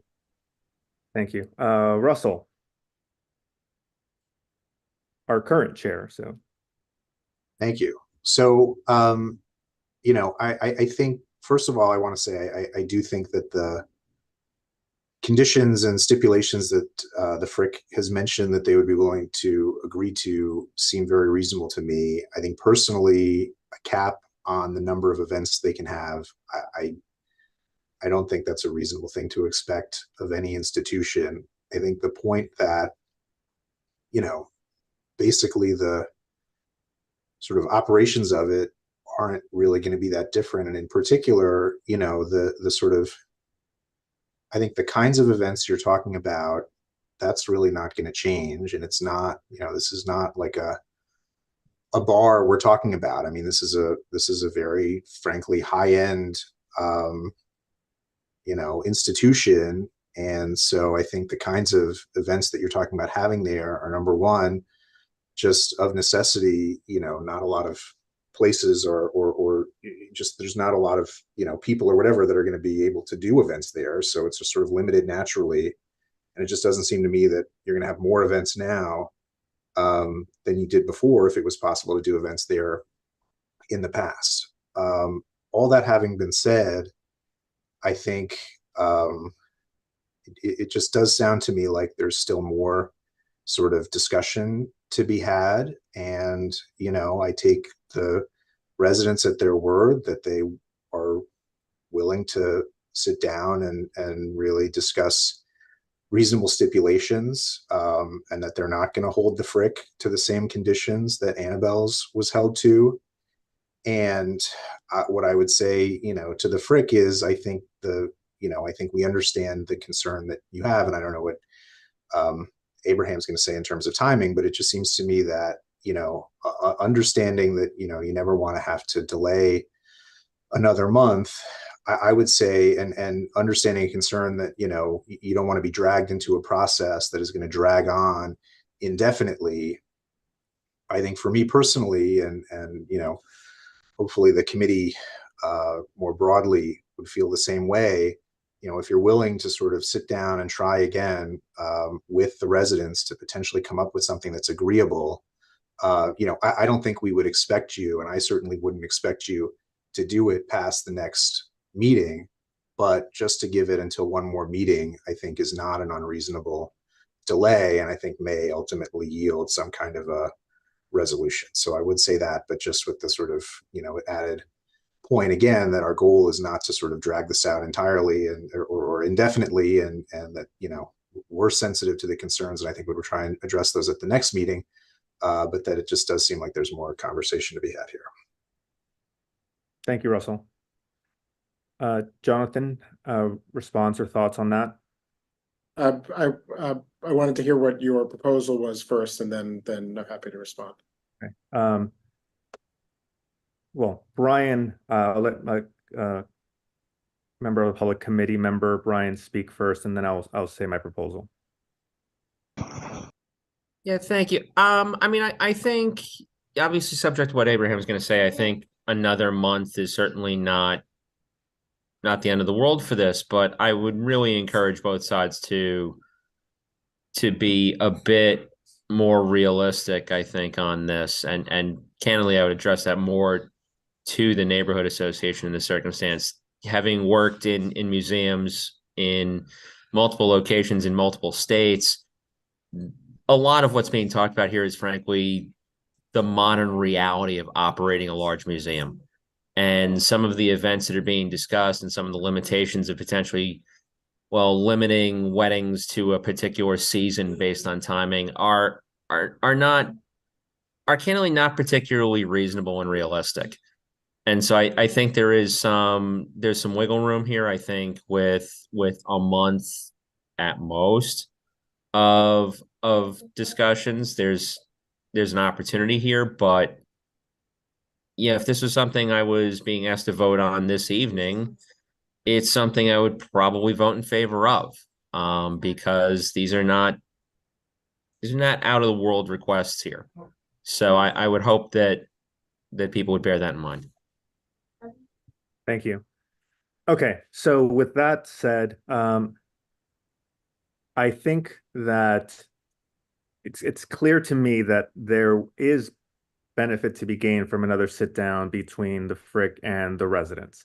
I think that the residents have expressed a willingness to speak to several points, and it's not as dire as was it maybe initially perceived from the Frick side, that it has to be the same as the prior private club. That has been made clear by the residents, and I think that is also clear from the items that they highlighted. I do understand the urgency and the desire to move forward. So my view is that there should be another conversation. My preference would be that it be laid over, and there is a month allowed to have that conversation. However, so that would be the proposal, to lay it over a month and have a conversation. However, if the residents and the Frick can together meet this week and before the full board meeting and hash out stipulations that they mutually agree to, then we would have the opportunity as a full board to vote on those mutually agreeable stipulations. This way, it applies pressure on both sides to agree something quickly there, and then still allow this community board to take action on this application. If for some reason the parties are unwilling or unable to meet, then we'll have to decide at the full board meeting how to vote, positively or negatively. But I would very much like it if the parties can agree tonight to meet again this week and in advance of the full board, with the aim to mutually agree or substantially agree stipulations that they can bring to us in advance of the full board. And then at that point, we can pass a resolution with the stipulations that addresses all, if the majority, if not all, of the concerns of the community with respect to this application. So, Mr. Bing, I will go to you first and ask you whether that is something the Frick is willing to do between now and the full board to achieve a successful resolution. Just for clarification, if we did meet this week but couldn't come to resolution but wanted more time to do so, or we're not able to meet this week because of vacation schedules and whatever, you will wait until the next meeting of your committee to pass a resolution, or is it only if we get it done by the next full board meeting? Otherwise, you're going to pass a resolution no matter what next week. So if you come to us and say that you are either couldn't meet or need more time to meet, then we would just get that in writing from yourselves that you would then not proceed with the application, and then we would then meet again at the January Street Life meeting to revisit and give you more time to address the stipulations. Okay, well, one thing I learned as the representative of the Upper East Side is always listen to Elizabeth Ashby. So in light of her and Alita and many other commentary, both positive and negative, we will agree to your proposal. We will do our best. As I said, one key member of the team is currently in Europe, so I can't promise we'll be able to schedule this meeting. But that was always our intention. Again, I take offense where there's an insinuation that we did not follow the rules. We followed Community Board 8 rules. We provided more information than most of your applicants provide to the community. But we, again, in light of the comments and that it seems that most, if not all, members of your committee would like your proposal to happen, we agreed to it. I appreciate Mr. Samuel's advocacy and his passion for his community. Obviously, have great respect for his chosen representative. So we would be happy to agree to your proposal. Thank you. Okay, so then just for the sake of formality, if you could then send the board office just a note saying that, let's say that you will agree to not to lay over until next month and not proceed with your application at the moment, and that so you can meet with the residents. If you're able to meet before, we will still allow the opportunity for the full board to, when you guys come together and agree. Unless you have a stipulation before then. I mean, you just say it that way. Yeah, exactly. Unless you have a stipulation before then. So if you want to get to the full board time, then I encourage that. The other piece I would say is that I would ask, I think both sides want to achieve a positive goal. And I would say, whatever has been said in the past, let's set those aside of any perceived accusations or perceived misunderstandings. I'd say, let's put those all aside when you come to the table and come to it from a point of view of like, okay, here is the residents' list of things they want to address. Here are your moving points, and let's just focus on those points and not on any kind of perceived slights or things that might have offended the other side. Let's just assume that those were misunderstandings. No one's intending to call anyone anything, and I think that'll set a better foundation and table for the conversation. So thank you everyone for speaking today. Thank you for coming and being passionate. Thank you, Mr. Bing and Frick, for your understanding and working with the community and agreeing to the layover. If you're able to agree to stipulations sooner, wonderful, and we will take those up when they come in. Thank you, Leslie Samuels, and thank you, Mr. Kalos, for being here and for your work and advocacy. So thank you very much. So with that, I would say we will agree to lay this over until next month. Okay.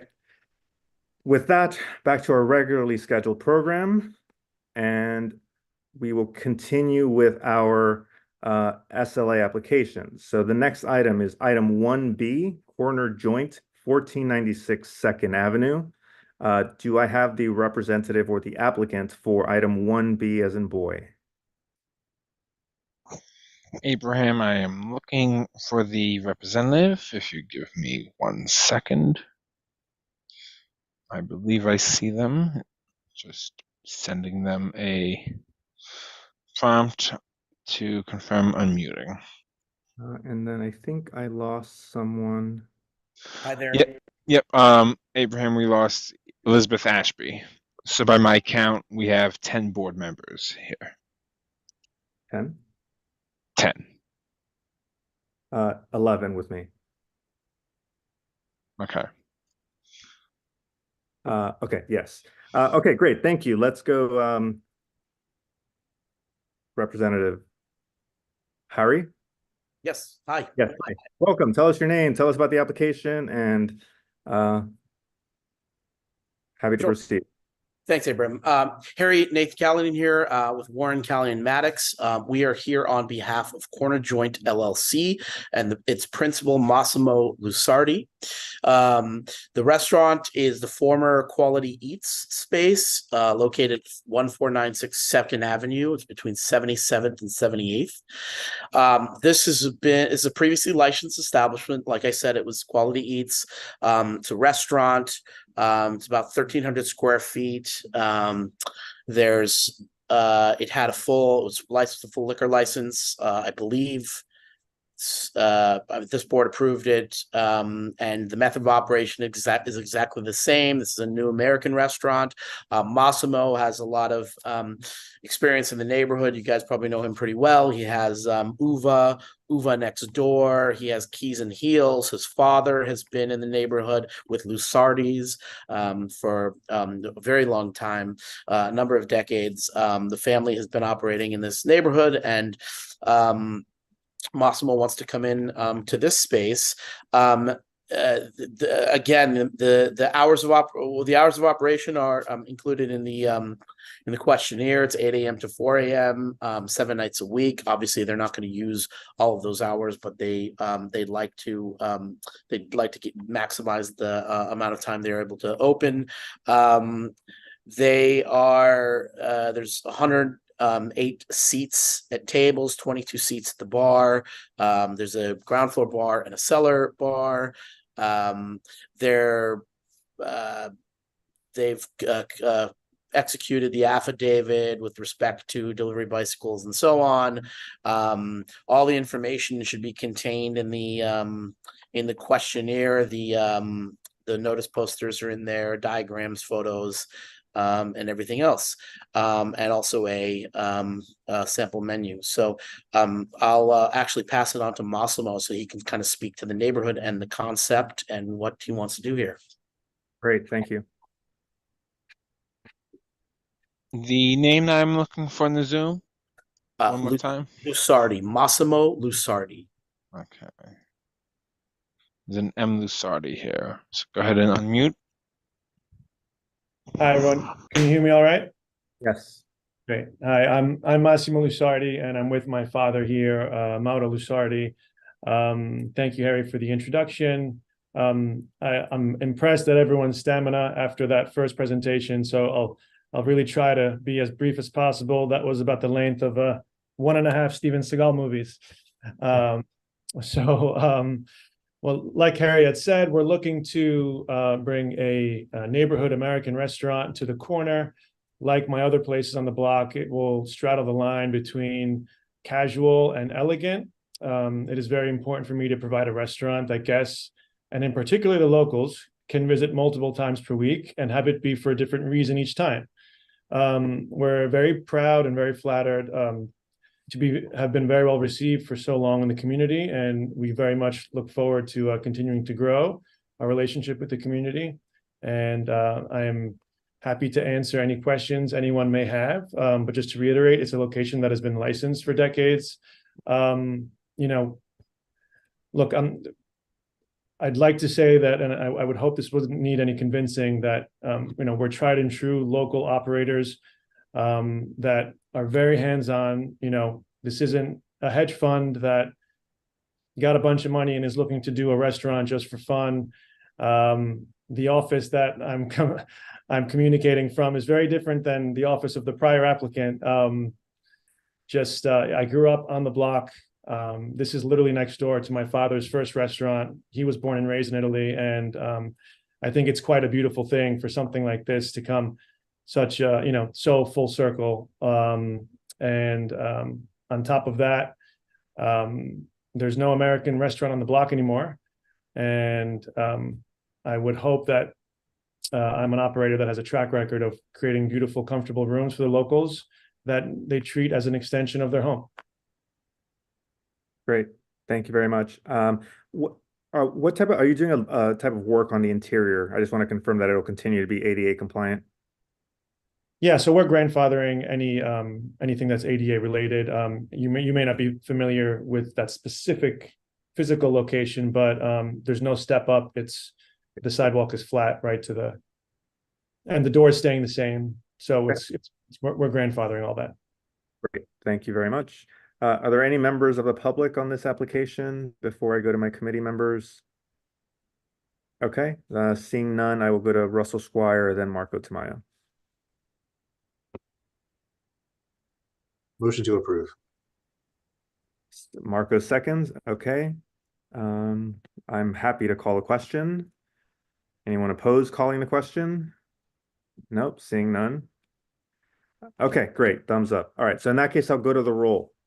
This is a motion to approve as presented. If anyone's voting no, not voting for cause, please give me an indicator. Voting no, not no, abstaining or not voting for cause, let me know. Okay, seeing none, that's going to go as an 11-0 approval. Thank you very much. Continue good luck, and happy to have another venue of yours in the neighborhood. Thank you so much. Very much appreciated. Much respect. And you guys can use an espresso martini, I think, but good luck for the rest of your night. Abraham, just for the recording, I just want to make sure that we have everyone. We have Abraham Salcedo, Alita Camp, Public Member Brian, Evan Meyerson, Jane Partial, Judy Schneider, Lindsay Carmack, Marco Tamayo, Robin Seligson, Russell Squire, and Valerie Mason. Yep. Making sure that's what you have as well. What I have, that makes 11. Okay, great. So do I have, going on to the next item, 1C, the representative for Hollybrook Lane. This is 1712 First Avenue.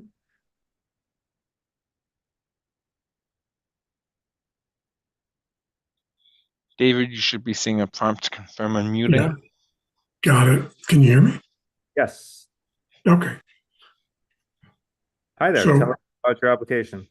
Okay, so this is it's a new restaurant in a prior licensed space, 1712 First Avenue between 88th and 89th. The concept is a traditional, moderately upscale restaurant serving Southern comfort food. It's about 1,400 square feet, 42 seats, 12 bar spaces, 65-person maximum occupancy. The owner-operator is Cedric. He's an experienced operator and has experience in the industry. I believe we've submitted a full and complete package with regard to your documents. So given the circumstances, I think it's appropriate for you to talk to Cedric because he's your neighbor and I'm not. Okay. Happy to hear from Cedric. Hi, everybody. My name is Cedric Sanders. I've actually been a part of this committee one time before on behalf of Terra Lucia Vino, post-COVID, when we reopened at the Cooper Hewitt Museum. So a few of you I definitely recognize. Thank everybody for taking the time. To Massimo's point, it's been quite the evening, so thank you for staying with us. Look, I live here at 92nd and First Avenue, Yorkville, kind of being that neighborhood on the Upper East Side. I'm looking to bring some Southern food to the neighborhood. I've been in the restaurant industry for a very long time, working with some great chefs, Greg Backstrom, Jonathan Waxman. Mostly, look, I've opened up a lot of hotels, some smaller consulting in Brooklyn, and it's just time for me to do something in the neighborhood that I live in now. I'm up here on the Upper East Side. I've been here a little over a year. I came from Greenpoint, and I always said, I would never leave Greenpoint. And I moved up here with my fiance, and honestly, I fell in love with the Upper East Side in a way that I didn't expect to, in all honesty. And I just want to provide something for this neighborhood. I think it's not to say missing, but I've seen someone in food and beverage who looks at the food, looks around the neighborhood. I see that Southern comfort food really just missing. I'm born in Houston, so there's a lot of that roots there. Yeah, I'm just looking to provide something for the community. And beyond that, I want to be a part of this community. Being a part of this has been a great experience, and honestly, I'd like to be a part of more of them and to see how people think and think about their community and how other businesses interact within that, because honestly, it's quite interesting. Yeah. Very much, Cedric. Appreciate that. Okay, wonderful. Do I have any members of the public on this application? Okay, seeing none, I will go to Marco Tamayo. Thank you. I would like to put a motion and then to speak. The motion is to approve. Second. Okay, so the only question that I have is the hours of operation. I think it's a restaurant, but I would like to know what is the hours of operation. For the sake of keeping my staff happy and living a fair life balance, we will be closed Monday, Tuesday, Wednesday through Thursday, 5 p.m. to 1 a.m. Food going till midnight. That is a huge part of the concept, is providing some form of late night food, if you will. And I think midnight is that hour. Post COVID, a lot of late night places have kind of strayed away. I want to tap back into that. And then you're looking at Friday, Saturday, definitely with brunch opening up at 11 a.m. And also closing at 2 a.m. on Friday and Saturday, as people are kind of out a little more in the community. Sunday, brunch opening up at 11 a.m. and closing early, once again, for the sake of my staff, more like to be determined, but I'm leaning towards 10 p.m. And it would never go later than 10 p.m. I'm actually leaning to go a little earlier, just for, once again, sake of the staff and work-life balance. Thank you. I think it's a very good idea. I think it's a restaurant. Thank you. Thank you. Thank you. The only thing I would say, if you can just adjust the cover sheet of the application to the hours you said, because I think they read a little different. They're different. So they're different. Yeah, but if you just update those with what you just said, Cedric, that'd be great. Sounds good. Great. So we have a second on that. Does anyone want to call the question? Can I get I get a thumbs. I see it. Lindsay saying yes on the call the question. Great. Does anyone oppose calling the question? Okay. Seeing none. So this is a motion to approve. If anyone's voting no, not voting for cause, please give me an indicator, or you will be marked down as a yes vote. No, not voting for cause, or abstaining. Okay, seeing none, and Judy has a coffee cup. This will be a yes vote at 10-0. So thank you very much. Welcome to the neighborhood and good luck. Thank you very much. Thank you very much. Okay, thank you. Good evening. Okay, next I have item 1D as in David. Do I have the representative for Catch and Chop, 16 to 1602 3rd Avenue? This is the old Parlor location for anyone that remembers Parlor on 3rd Avenue.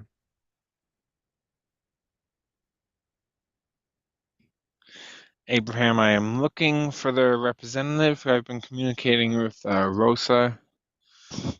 Rosa, if you're here, please use the raise hand button. Oh, I think, did I see someone waving their hand? Under iPad or no? Maybe not. I think they might be trying to unmute. If you give me 1 second, Abraham, I can check. Oh, and I see Adam waving his hand as well. Okay. Okay.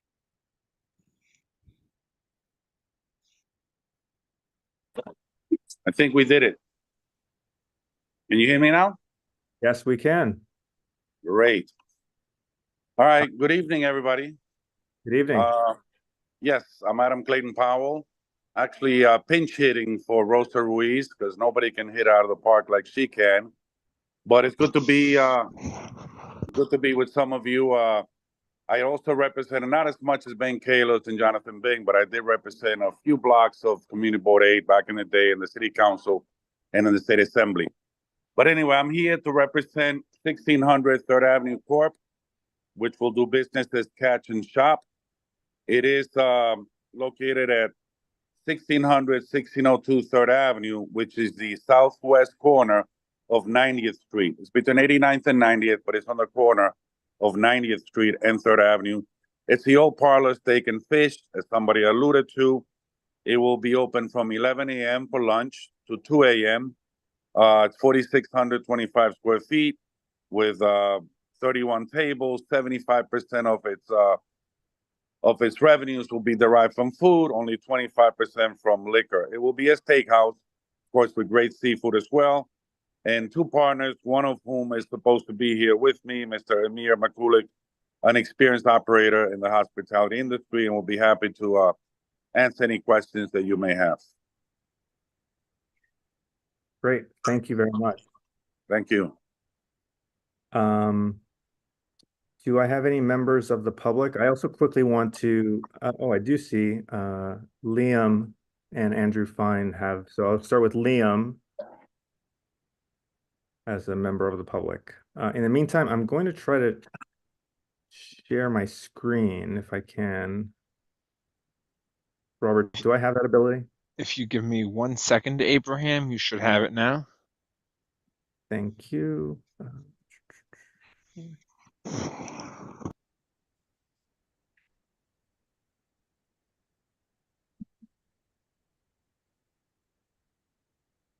Okay.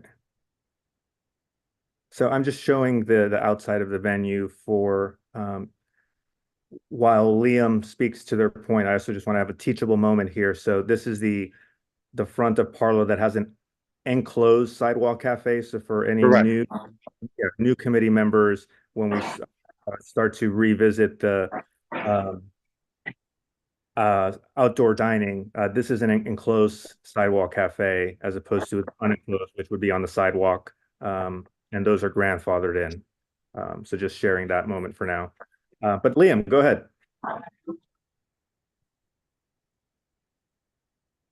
Hey guys, how are you? Actually, it's Amir. I'm sorry I was logged under my son's name. Just wanted to point that out if you guys did have any direct questions for me. Okay. And in that case, you can stay unmuted, and then Andrew, over to you.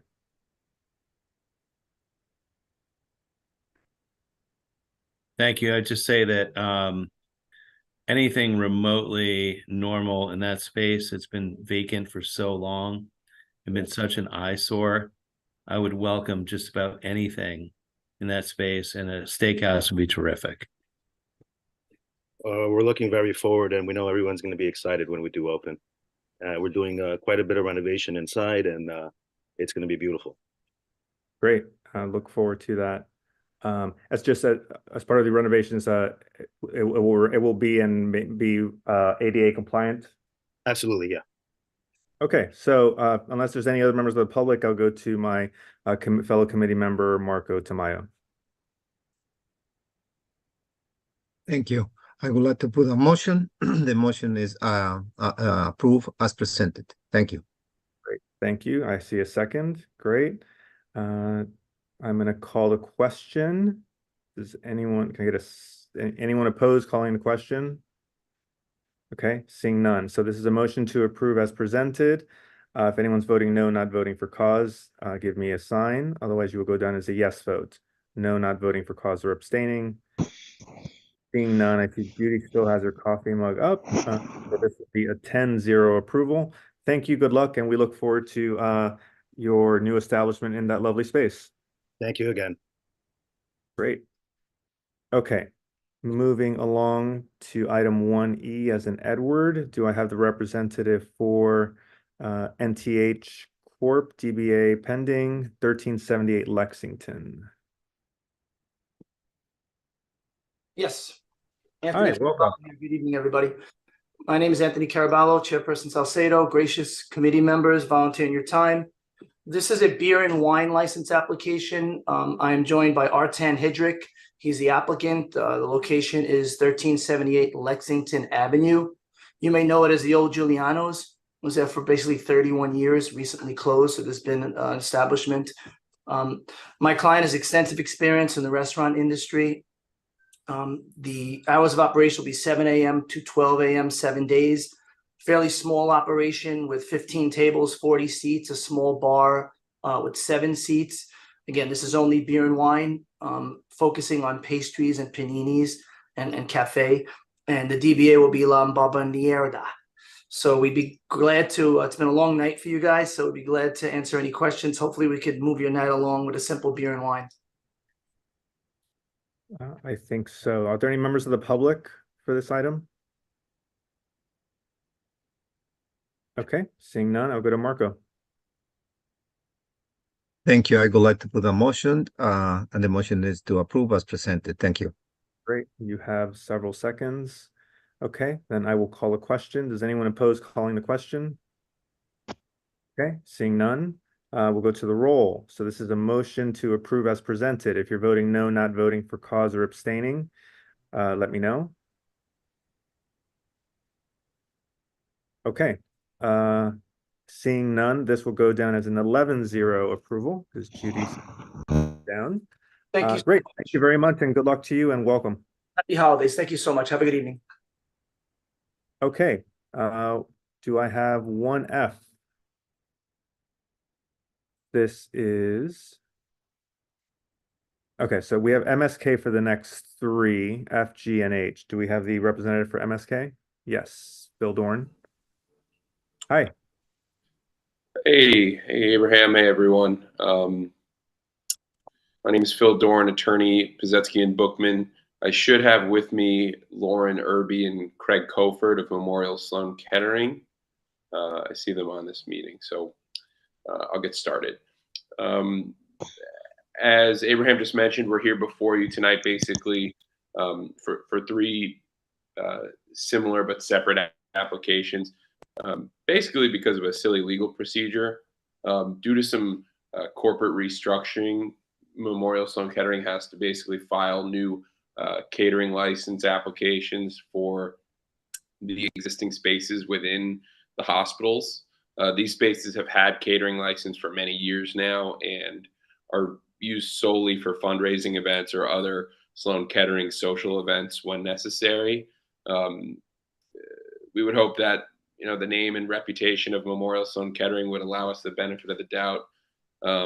This is not a bar, not a restaurant, anything like that. Although it is a catering license, not a place to throw weddings, of course. And there's no change in the method of operation from what's been in place for many years now. So we're here, of course, to answer any questions the committee might have. Thank you very much, Phil. Are there any members of the public on these 3 applications? I think we'd all be agreed we can do all 3 of these together. Okay, seeing none, I will go to committee members. I will go to Judy first.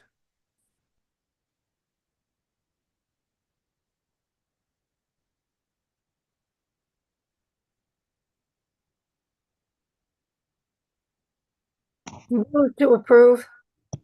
Okay, great. I see some seconds.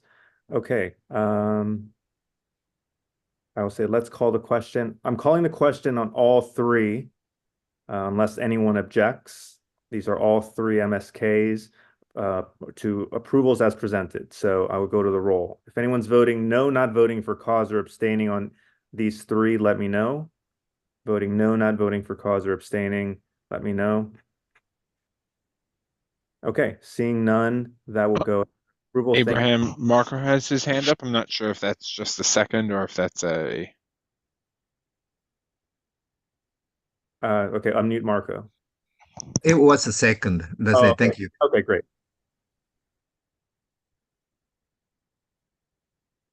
Just doing the quick count.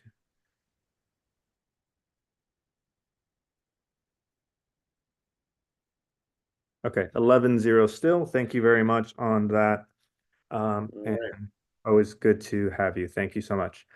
Okay. You as well, Abraham. Have a good night. Likewise. Okay, next we're going to the section 2. These are the adult use retail dispensaries for cannabis. So before we get into these and before I call the first applicant, a few kind of reminders for the requirements for approvals of cannabis dispensaries. There is the 500-foot rule and the 200-foot rule, meaning that a dispensary cannot be located within 200 feet of a place of worship and if it's on the same road. So if a dispensary is on the avenue and the entrance of a place of worship is on the side street, it is not considered to be on the same road. So even if it is less than 200 feet, there is no violation to the guidelines set forth by the OCM, Office of Cannabis Management. Similarly, with schools, a dispensary cannot be within 500 feet and on the same road as a school. So if a dispensary is on the avenue and the school main entrance is on the side street, then there is no issue with the regulations and guidelines set forth by the OCM. A dispensary can also not be within 1,000 feet of another dispensary. We're getting a lot of applications because there is currently a lottery going on by the OCM. There are 1,000 applications that are going to be granted statewide. So applicants are applying to try to get one of these lottery slots. So we do not know how many we'll get in our community, but we're getting a lot of applications for those. So the likelihood that we'll get as many as the applicants applying is very slim. So just those highlights to keep in mind as we're reviewing the applications that are about to come, the next 6 that are about to come before us. Okay, so also in the interest of time, let's try to keep our comments to the content of the applications themselves. Elaine, do you have your hand up for a specific question? Okay, please go ahead. Thank you, April. I had 2 questions. Yeah. Our understanding was that in the city of New York, there's a limited number of licenses that would be permitted. Do you know what those numbers are? My understanding is that there's a statewide 1,000 limit. I'm not aware of a citywide limit. Okay, I had heard it was 34, and I've had extensive calls from the community. I'm president of the East 86th Street Association, and we have at least 3 applications before you. So that was one of the questions. And the other was that it was confusing to me why you have 2 different sections of the application. If you break it down, some of them are repetitive. It's the first section, then you go to the second section, and some of them are repetitive. And people asked me what that was all about, and I couldn't explain it. So those are my questions. Sure. So the section 2, if I am understanding your question correctly, are for the applications for adult retail use. The second is for the provisional. So those are technically different license types under the OCM, which is why they're split out into 2. Robert, maybe I missed it on any of the meetings. Was there a limit for the citywide that you have heard about in any of our communications? I have not. The lottery system I've heard of is going to be 500 to 1,000 across New York State. That doesn't go in, from what I've heard, it does not go into specifics regarding boroughs of the 5 boroughs of the city or neighborhoods of each borough, etc.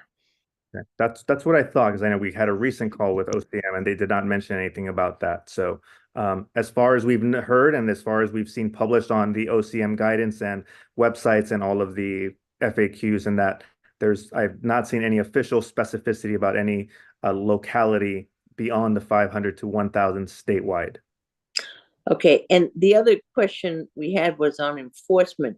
Is it the sheriff's office or local police? Because we're already seeing some of the shops selling to minors, and we don't know what to do. Enforcement, so there's several, I believe, Robert, there's a specific contact for OCM. I don't remember if it was an email or a phone number that we can report to the OCM. Also, PD, don't we have a contact with PD as well? Yeah, the for OCM they have a email address which I will put in the chat that you can contact regarding potential concerns of an illicit shop. And I will also put into the chat, OCM just released frequently asked questions for municipalities across New York State. So I'm also going to put those in the chat as well. Great. Thank you, Robert. Thank you. Thank you, Elaine. Thank you. Okay, I'm seeing several more hands of the public. So are these general questions? If so, let's just take them. So iPad, can you tell us your name and your question? Yes, hi. I put in my name, but for some reason it didn't register. Hi, my name is Ora Masarski, and I'm also on the board of the East 86th Street Association. I know very little about the selling or marketing or what have you of marijuana and how it's licensed. But I will say I do live in the area, and at about 2:30 or so on every afternoon, any of these shops that are open right now, you can see the door wide open, and you see kids in school uniforms. Now, as far as I know, people wearing school uniforms and wearing school jackets usually are under the age of 18. And they walk right in. There are signboards, menu boards outside telling you how much each quantity is and what qualities, and offering to even roll it up for you free if you buy. And this is out in the public. I was speaking to a friend who lives in California, in Los Angeles, and is involved in law enforcement. And she explained to me that in Los Angeles, which is almost double the geographical size of New York City, it's 700 feet between each dispensary. It's restricted to specific areas. If you want to go get pot near USC, that's fine. Most of the people that hang out there are old enough, and you have to scan your ID when you walk into a shop. Further, in the entire city of Los Angeles, 50,000, something like that, but almost double the physical size of New York. There are 238 dispensaries in the entire city. So my question is, how, and like I said, really seeking information, how does the city, the state, determine the number in the city, given that we're almost half the size of Los Angeles and they have 238 dispensaries, only in specific areas, not in residential areas, not in mixed residential and commercial areas? Those are my questions. Is this being addressed?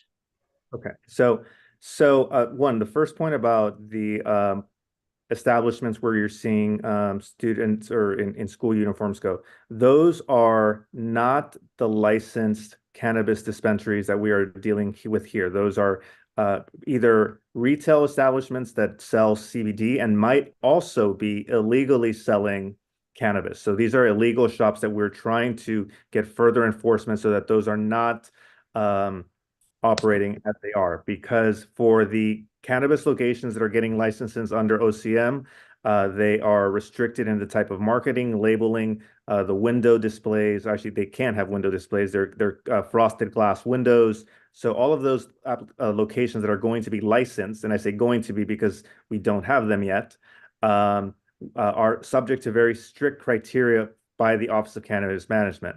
Again, with regards to the number, as of right now, we don't know the number because it is going to be a lottery system, which is why we're having a lot of applications, and the lottery system is statewide. So it might be that we get 1, none, 10, depending on how the lottery shakes out against statewide, and that's also based on the number of applicants.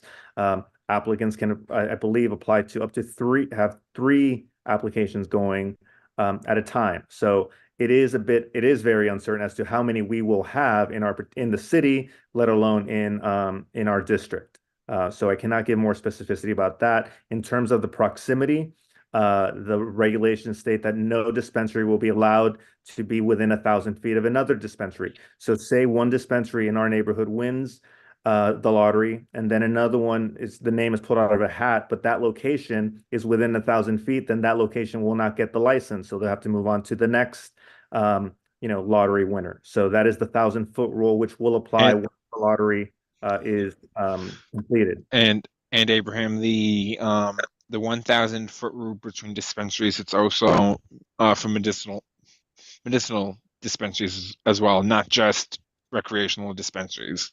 Right. And I also just want to say, I know for our next applicant, I know that the representative, Elise, I'm not trying to put you on the spot, but I know Elise has been working on and has been a source of knowledge for some community boards on this. Well, good. Then I'm very glad that she was nodding her head to the information that I was stating. So, Aura, thank you. I hope that answers some of your questions. I know we don't have all of the answers, but that's kind of where we are at the moment. Let me just ask one very short question. Yeah. Does the community board have any power, authority, responsibility for dealing with these illegal shops? So we've been trying to do so by liaising both with the NYPD, by working with the OCM, and try to have a multi-pronged approach to closed, and working with our elected officials as well to try to get these closed off. So yes, we are trying as best we can. Terrific. Thank you. Thank you. Okay. Elise, I see your hands up.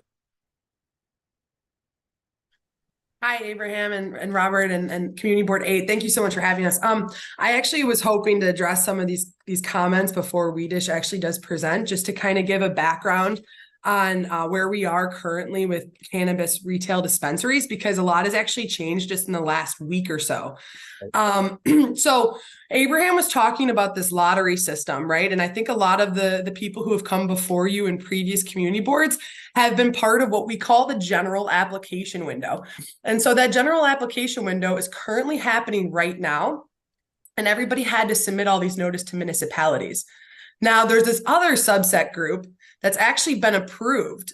They started rolling out approvals earlier this summer, earlier this year. Those are called conditional adult use retail dispensaries. We colloquially say CARD when we talk about them. So CARD was on a temporary hold. It was on a temporary restraining order up until last Friday. This pending litigation was really problematic because there was about 40 or so dispensaries who had to be completely halted right in the middle of them starting to pursue themselves into the final stages because of litigation on another group that felt like they were missing an opportunity from being the first people to open up a store. And so Nicole and Chris Lucian, who we'll talk about next, is actually part of this CARD group, which is a group who's actually already licensed. We have a provisional license. And at this point, we're just trying to move forward and get those final approvals to actually open a store. And so, Aura, these were really great questions about, people coming into a store who are minors, who could be wearing school uniforms. The actual legal stores that are open have such strict regulations on security. You can't even get through the door without an ID saying that you're 21 and over. And so what you'll start to see, and I'm not sure if there's anybody else who's on this agenda, but you'll start to see that these CARD applicants are going to come in very rapidly right now. And because they're going to try to solidify a property to kind of property protect that area so that it buffers out other retail dispensaries, because there can only be so many. And then Elaine, I think you had that question about there was a certain amount allocated to each area. And so CARD was very interesting because that was, and this is probably where you get this question. When they first awarded that 400, there's 440 that were under the restraining order, but 464, I believe, that total were approved. 24 or so are already up and running. The ones originally during this whole pilot program, they call it the SEED initiative. They allocated a certain amount to each area, to each region. Manhattan only had 22 originally, and that was based off its population. Then what the OCM started doing, the Office of Cannabis Management, is they kept doubling the amount that they were giving out in this one section of retail stores. So at first it was 150 for the whole state. Then they went to 300. Then they went to 400 and 500. So that 22 number isn't really a good representation of how many I think will be in Manhattan. But Robert was correct that total, with it card included, they're talking about allocating 500 to 1,000. Now, with that said, they've already allocated 464. So that 500 number doesn't seem really realistic anymore. I bet you what we see by the time they start awarding the general application is 1,000 throughout the state. So if we have kind of any indication, I would say, how many times does 150 go into 1,000? Say it's 10, less than 10. So 9, you're going to get 22 times 9, right? Or somewhere around that you can probably anticipate being for Manhattan because of the way that it's allocated. Really what they're doing at the state level is they're breaking it off. So they're going to most likely have half in downstate, half in upstate. And really, as I did plenty of applications, you did have to put what region you were in and where you wanted to be so that they can kind of, mitigate too much in one directed area, especially for you guys in Manhattan. Everybody's trying to get in this area. So that was just a quick, I'm not going to speak on, Nicole and Chris obviously want to speak on behalf of themselves here. They're justice impacted individuals who were awarded in card. But if anybody has any questions, I'm happy to answer any regulatory questions that people may have. That is very helpful. Thank you. And we'll come back to you shortly on the actual application. Let's get through some more of these hands, because I think there's a lot of still questions and uncertainty about the process. So let's try to clear up as much as we can here. I will ask people to try to still continue to be brief with their comments, just given the clock. Okay, so next I see Nick.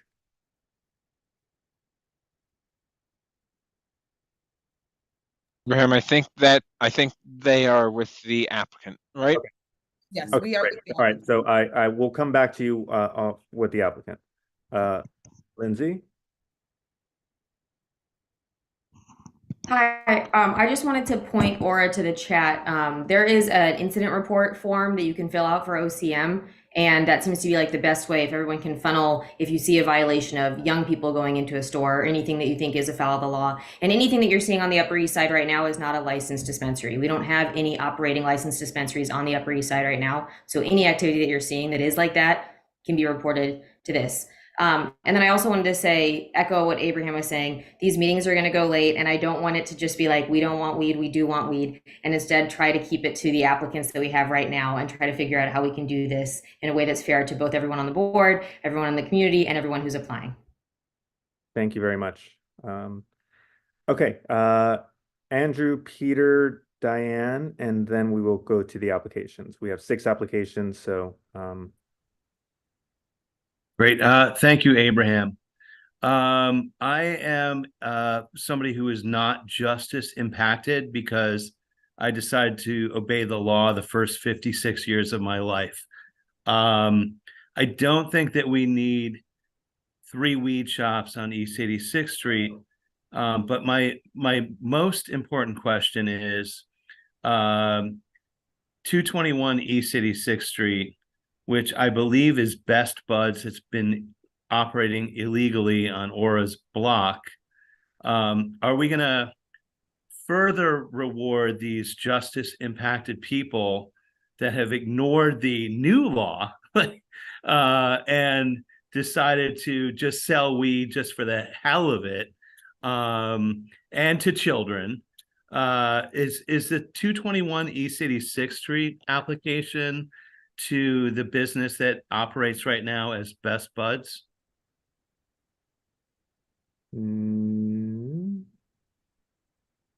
Illegally? They are not on our agenda for tonight. They're not. Number 6I.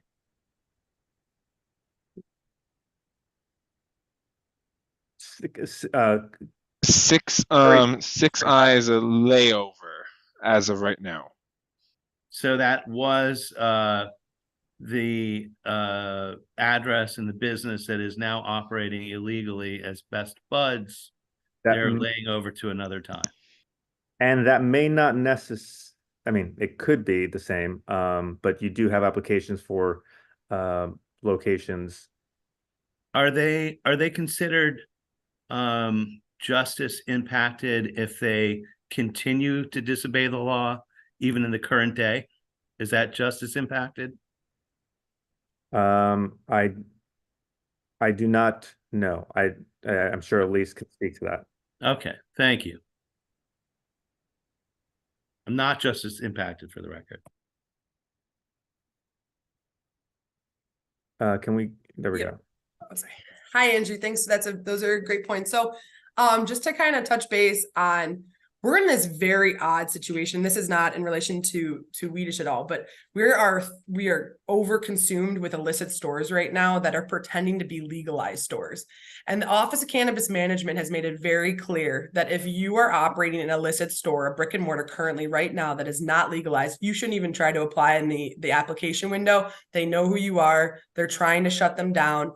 And then for the point on the having three, on East 86th, like Abraham and Robert mentioned, there's going to be 1,000-foot buffer. So, I'm not totally sure on the ones that have applied at the radiuses, but, if one goes, the other are omitted out. And I'll tell you this, we've had a few legalized stores get up and running in the past few months. And I can say personally that they have done a 6-block sweep of illicit stores. Once a legalized store comes in, they're much more motivated at the enforcement agency to get rid of the illicit stores because they're trying to promote a legalized opportunity. And so they've done really strong enforcement actions on illicit stores surrounding those who are coming in. Andrew, we need to keep it moving here. Just quickly. So you're saying that the store at 221 East 86th Street is not applying for another license, and by virtue of the fact that they're currently operating illegally, they're not considered to be justice impacted because they're just ignoring the law. Do I have that right? I think what we're saying. So ignoring the current law is not justice impacted. It's people who have convictions in the past for marijuana. No one is justice impacted who is now operating in a legal. Why can't they be justice impacted just for ignoring the law now and not take it up with the legislature, because that's not what the law is. So in fact, far from it, those people are ineligible. Maybe in the future you can deal drugs now and, I doubt it, and be just impacted later. Wait, you would have doubted I don't think so, but actually, as long as I'm unmuted, what I would just add on that point is the reason that the law was made the way it is, and the reason that these justice impacted licenses exist, is because I think a determination was made that weed should not have been illegal for as long as it was, and that it was wrong to lock people up for crimes related to marijuana. So the reason that now the justice impacted reference exists is to make up for the fact that we imprison people for doing something that in retrospect we think shouldn't have been illegal. So I don't think it's inappropriate. And personally, obviously lots of people over the years have smoked marijuana while it was illegal. And many, if not most of us, did not go to jail, and some unfortunate people did go to jail in the course of the time that marijuana has been illegal. And so it's not about a reward for people who did something wrong. It's about redressing the fact that people went to jail for something that now we would say shouldn't have been illegal in the first place. Okay, thanks, Russell. Okay, so moving forward, again, we're not here to discuss what we think the law should be, shouldn't be, what our opinions are. Let's get to the applications. I see there's still some hands from the public, but unless you're going to have a very clear, concise question about the process of how our applications are approved, I will have you muted and we will continue because we need to keep moving here. So Peter, if you have a specific question on how the process works, please go. Yes, thank you very much. My name is Peter Kelvin, and I happen to live on the same block as the applicant of 501 East 86th Street. That location is currently a store that sells lottery tickets and newspapers and things like that. And I don't really understand on what basis the committee can approve or disapprove an application like this, because the only information we have is their name and address, and it's one of these very vague, the 501 East 86 Corp. In the case of restaurants applying for a liquor license, we heard long stories about their experience in the restaurant industry and what the space was used for before and what they were going to do going forward. In the case of these applications, there doesn't seem to be any information at all. So I don't understand the process of how you would go about approving or disapproving these applications. Well, we will be hearing from the applicant for that location, and they do speak to their experience, what their intended purpose and plans are. So that is to come with regards to that location. And the other criteria we have, we are here to make sure that they are aligned with the requirements. And we can also then look at the kind of contextual nature of the dispensary, the location, et cetera, for our decision making as well, because the assumption is that the applicants will adhere to the very strict guidelines set out by OCM, because if they do not, then they will not be allowed to continue to operate. Again, this is for the licenses aside from the illicit locations that are popping up or that have popped up.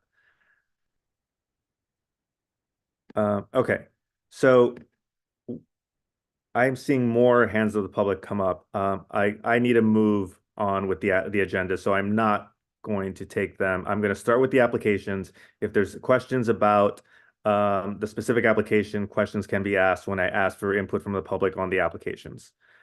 Okay, first one, 2A, Weedish, 128 East 86th Street. Let's go, Elise and Nick.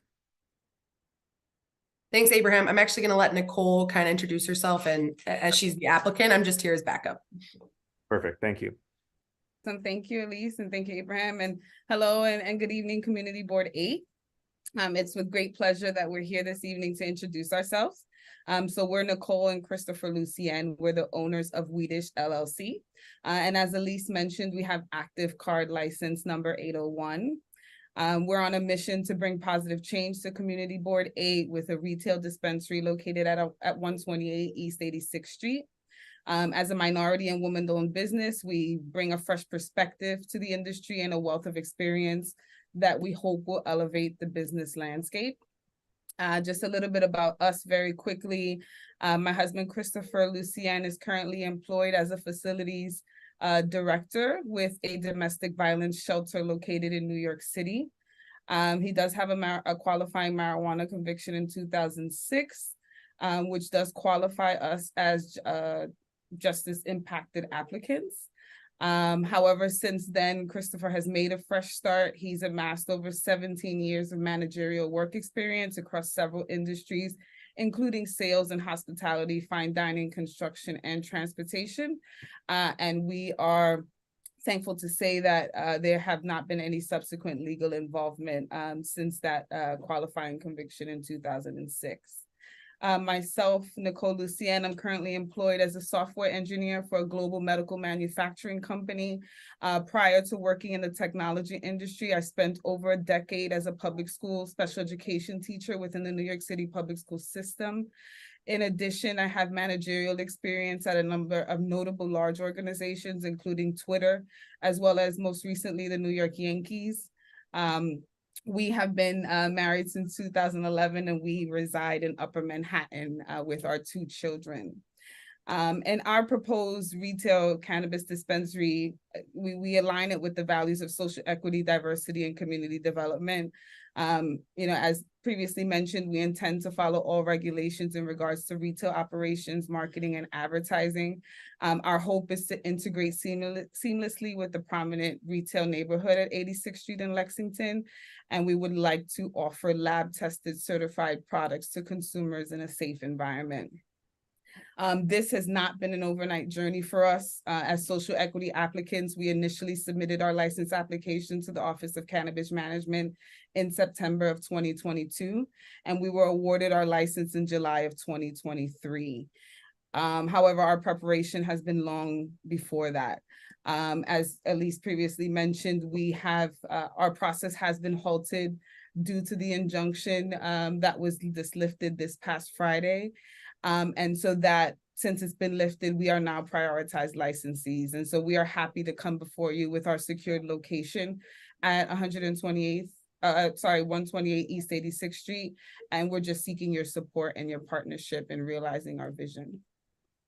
Thank you, Nicole. Appreciate it. Okay, so first I'll go to members of the public on this application. I'm seeing Andrew, and then I'll go to my committee members. Oh, and I'll just note, in the interest of time, all public members now have 1 minute to speak, so we can keep the meeting moving forward. Thank you. Could I quickly ask what the nature of your justice impacted crime was, please? Sure. So in 2006, my husband Christopher was arrested with marijuana possession back in 2006. I don't know if you want more details than that, but that qualifies us for the justice impacted. What was it, like just a simple possession or It was just something like? simple possession. Okay, that sounds pretty tame. Thank you for answering. Great. I still oppose it, but thank you for answering, and that does not sound major. Thanks, Andrew. Okay, Diane Provins.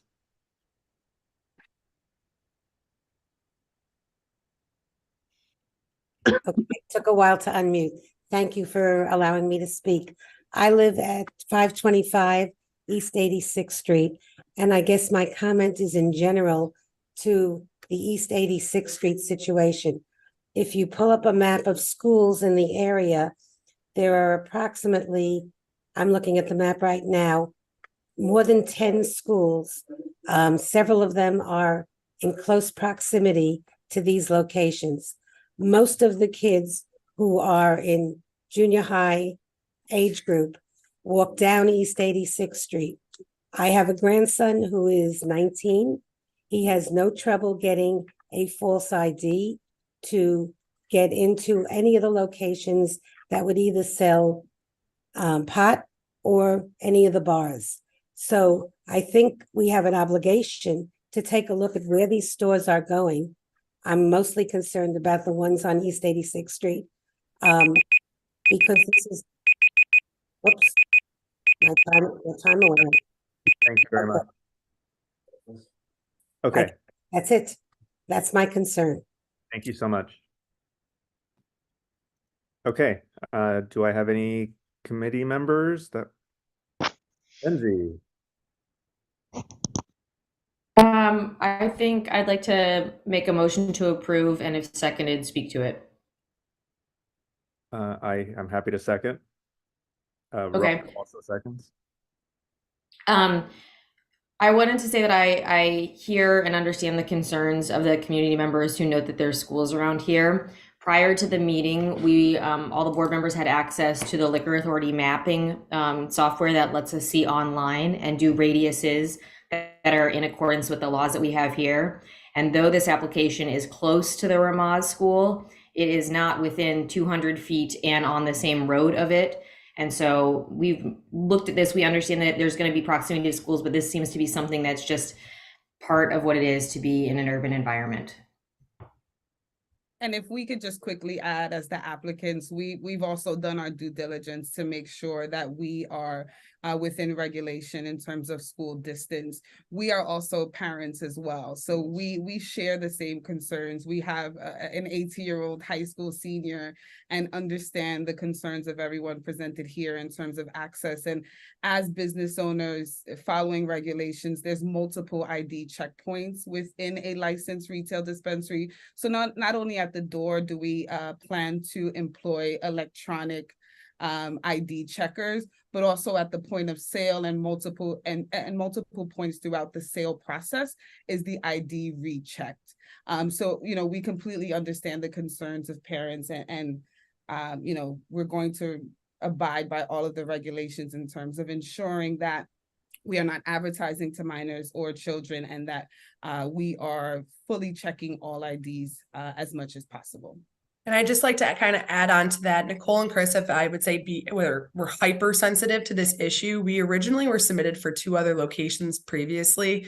I believe the other one was between 73rd and 74th. There was 1279 on 3rd Avenue, which was very close to the Buckley School. It was still within the state compliance because it was 500 feet and on the same road. But after speaking with some of the community members, we realized that the Buckley buses kind of edge up right to that corner, and we didn't want to be, you know, over too close, even though we were state compliant. And so we've actually spent the last month looking for a new location in order to meet the needs of the community. And, you know, having looked at this property, we did see that it felt like there wasn't buses backing up, and there was more availability to go into that space. Thank you, Elise. And actually, and correct me if I'm wrong, but since you have the license in this venue, then we had heard an application last month for a location that wanted to be on Lexington or even closer to the Ramallah School on 85th. So that application will no dispensary can now go there because it'll be within 1,000 feet of yourselves.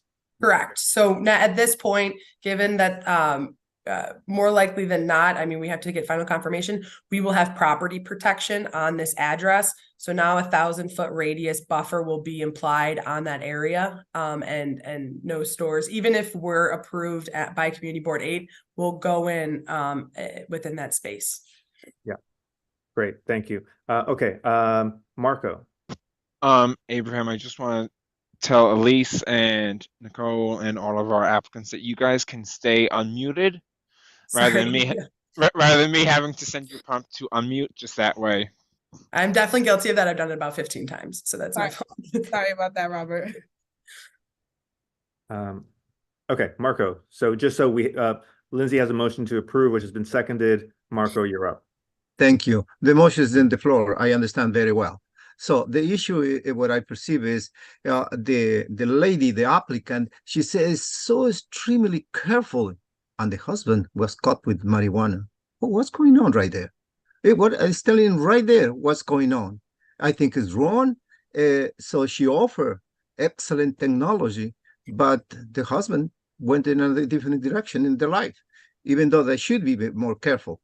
This is one point. The other point is, what we try to do is in Manhattan, in our neighborhood, we are an overpopulated neighborhood. So basically, most of the activities are almost close each other. And the rules that are coming, and according with Elise, she said that it's still changing even until Friday. So that means they don't know what are they doing, this office of management. They keep changing, and we have to make a decision in a unstable policy that the city has or the state has. So I think it's wrong completely. First of all, they had to have a clear policy for everybody. Do not change last Friday.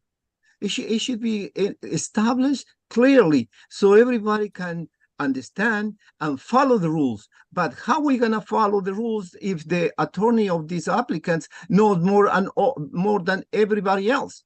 And she's coming as an expert in our community. I think it's wrong. So we're supposed to have a training. We're supposed to understand the rules, and then we have to vote. No, of the opposite. First of all, let's go see what happened, and then we try to resolve. And I think it's wrong. One. And finally, it means most of the people, they said, oh, we need to have something in our neighborhood because we had to buy on 14th Street. That is true, but we have so far approved one on 62nd Street and First Avenue, the other one 73rd and 2nd Avenue, and the other one was on 92nd and 91st on Lexington Avenue. We have right there 3 locations. They try to see maybe they're lucky to have more for our community. I think it's wrong. It should be clearly established. Each community board, it should have the same number. and from there we can keep moving. No, in this case, if they are lucky, maybe all the applicants may be granted unless they break the rule of 500 or 1,000 feet from each other. I think it's wrong completely. Thank you. So just to kind of touch base on rules changing, Marco. So when I said that the rules changed on Friday, I didn't mean the regulations. I said that the court case is actually settled. So there was a temporary restraining order on these licenses. That's independent of the governing body of the Office of Cannabis Management. That was a court that was litigated and brought forth by 4 plaintiffs that felt that they should have gone first. And so once that settlement was lifted, the continuance of the program moved forward. Regulations have been the same. They were finalized in the September 12th meeting and then put into the register in October. It hasn't changed since then. And then to your point on, the justice impact with Chris and Nicole, the Office of Cannabis Management, the state of New York has said, we are prioritizing these applicants because they were people who were improperly imprisoned or incarcerated due to crimes against people who are most likely minorities, because you're 6 to 8 times more likely to get caught on a use or consumption and possession charge if you are a Black or brown person. And so Nicole and Chris have been prioritized due to the state's push for equality in this space. Generally in cannabis, we have seen very little social equity, frankly, come into the space, and New York is finally prioritizing that in a way that's proportionate to what we see in people who are wanting to be part of the space. So, obviously the justice impact individual is a very subjective analysis, but the state of New York believes that they should be prioritized. And if I could just add to Marco's comment in regards to Christopher's history and justice involvement, it's been 17 years since that justice involvement. And since then, Christopher and I have built a family that follows and obeys the law. Christopher has a home inspector certification. He has a super certification. He has his OSHA certification. And so everything that he's done from that date in 2006 has been to live a lawful, law-abiding life. And so when we say justice involvement, we mean, as Elise said, people who may have been unfairly targeted previously. And so New York is historically taking precedence for ensuring that those who were justice impacted get an opportunity to enter this industry, which so often, does not have a lot of justice involvement in it. Thank you, Nicole. Okay, going to Judy now.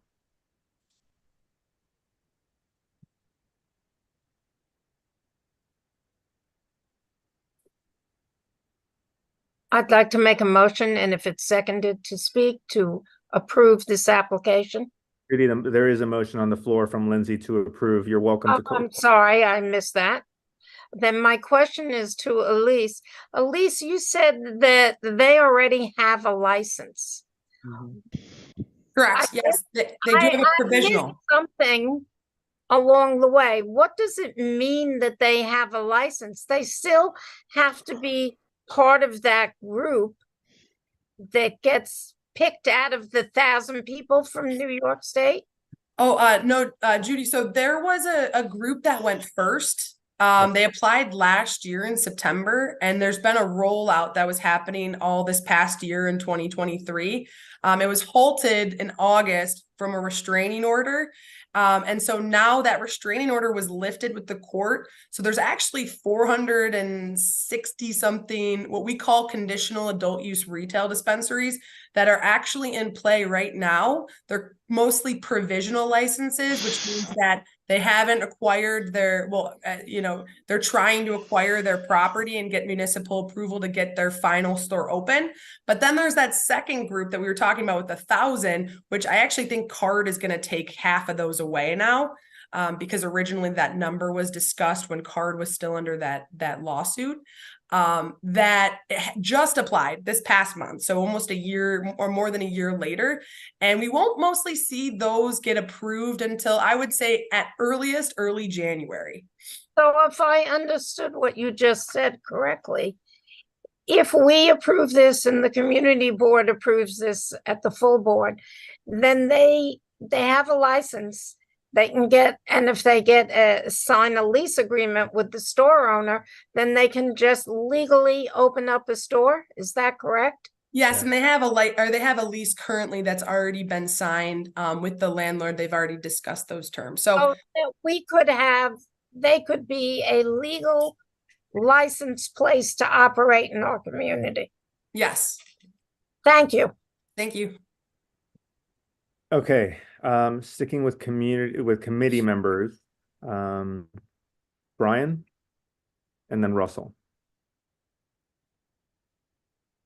Yeah, since the motion's already pending, I'll say I intend to vote to approve this. I think the issues that are being talked about this application and generally the ones I've heard largely deal with, frankly, the political question of whether or not this should have been done by the legislature in the way it was done. And that issue is past us. And I think in terms of justice involvement and whether or not people have been abiding by the law since, especially given the issues we've had with illegal dispensaries in the community, the fact that we have applicants who've been wading through what has been a very fraught regulatory process with a lot of litigation in the meantime, and have essentially been staying the course to wait for this to resolve, speaks in favor of having some of these people here. And so I think while we're dealing with the aftermath of maybe a process that we wish was different or better organized, that's not the first time that's come up in government. It's not going to be the last time it comes up in government. So I think we need to put that aside and look at the people we have in front of us right now. Thank you, Brian. Russell, would you like to call the question? Yeah.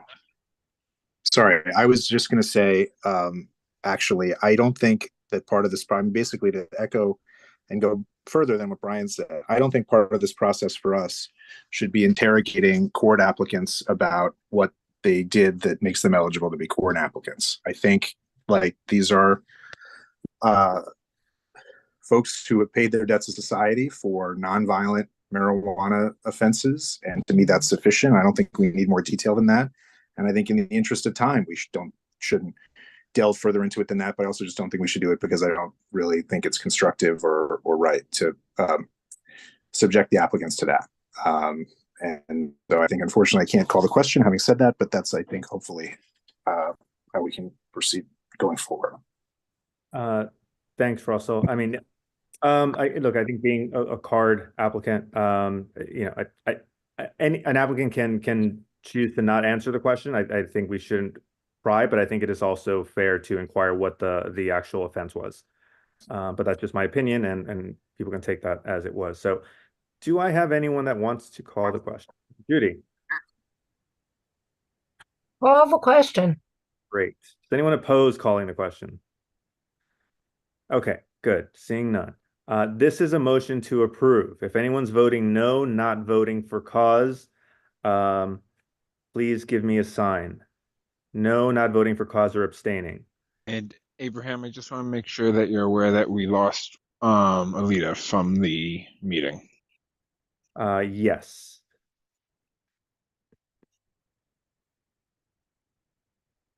Did we lose someone else? I have 10 now. I only have us losing Russell. I'm sorry, us losing Alita. Myself, Judy, Robin, Brian, Lindsay, Marco. Jane is here. Valerie and Evan. Okay. Okay, so Marco. No. Okay.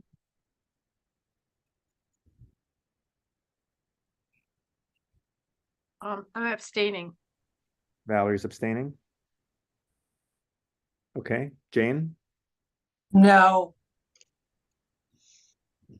Robin. No.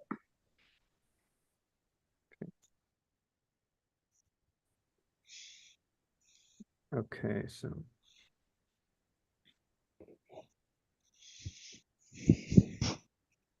so that's going to be 6 yeses, 3 no, 1 abstention. 6 yeses, 3 no, 1 abstention. Okay. So that application is approved. Please note that as it was not unanimous, it will it potentially be revisited at the full board. So I encourage you to be at the full board for that meeting. Thank you very much, and we'll move on to the next application. Thank you very much. Thank you, Good night. everyone. Okay, do I have the applicant for 2B 119 East 60th? This is Schoen and 17 LLC, Eastern Atlantic. Yes, we do. This is James Nice appearing, or I should say, Counsel Richard Washington, I believe, and then James Nice appearing for Schoen. Okay.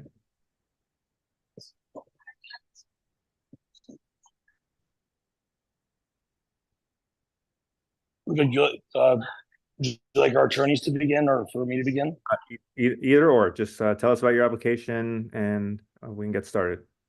Sure, of course. So appearing for the applicant, my partner, Kylie Monaghan, who had just had a personal emergency. Many of you know me. My name is James Nalios. I own a Molly restaurant on East 60th Street. I'm a member of the East Midtown BID, the New York Hospitality Council. Molly was awarded Best for NYC Corporation 2016.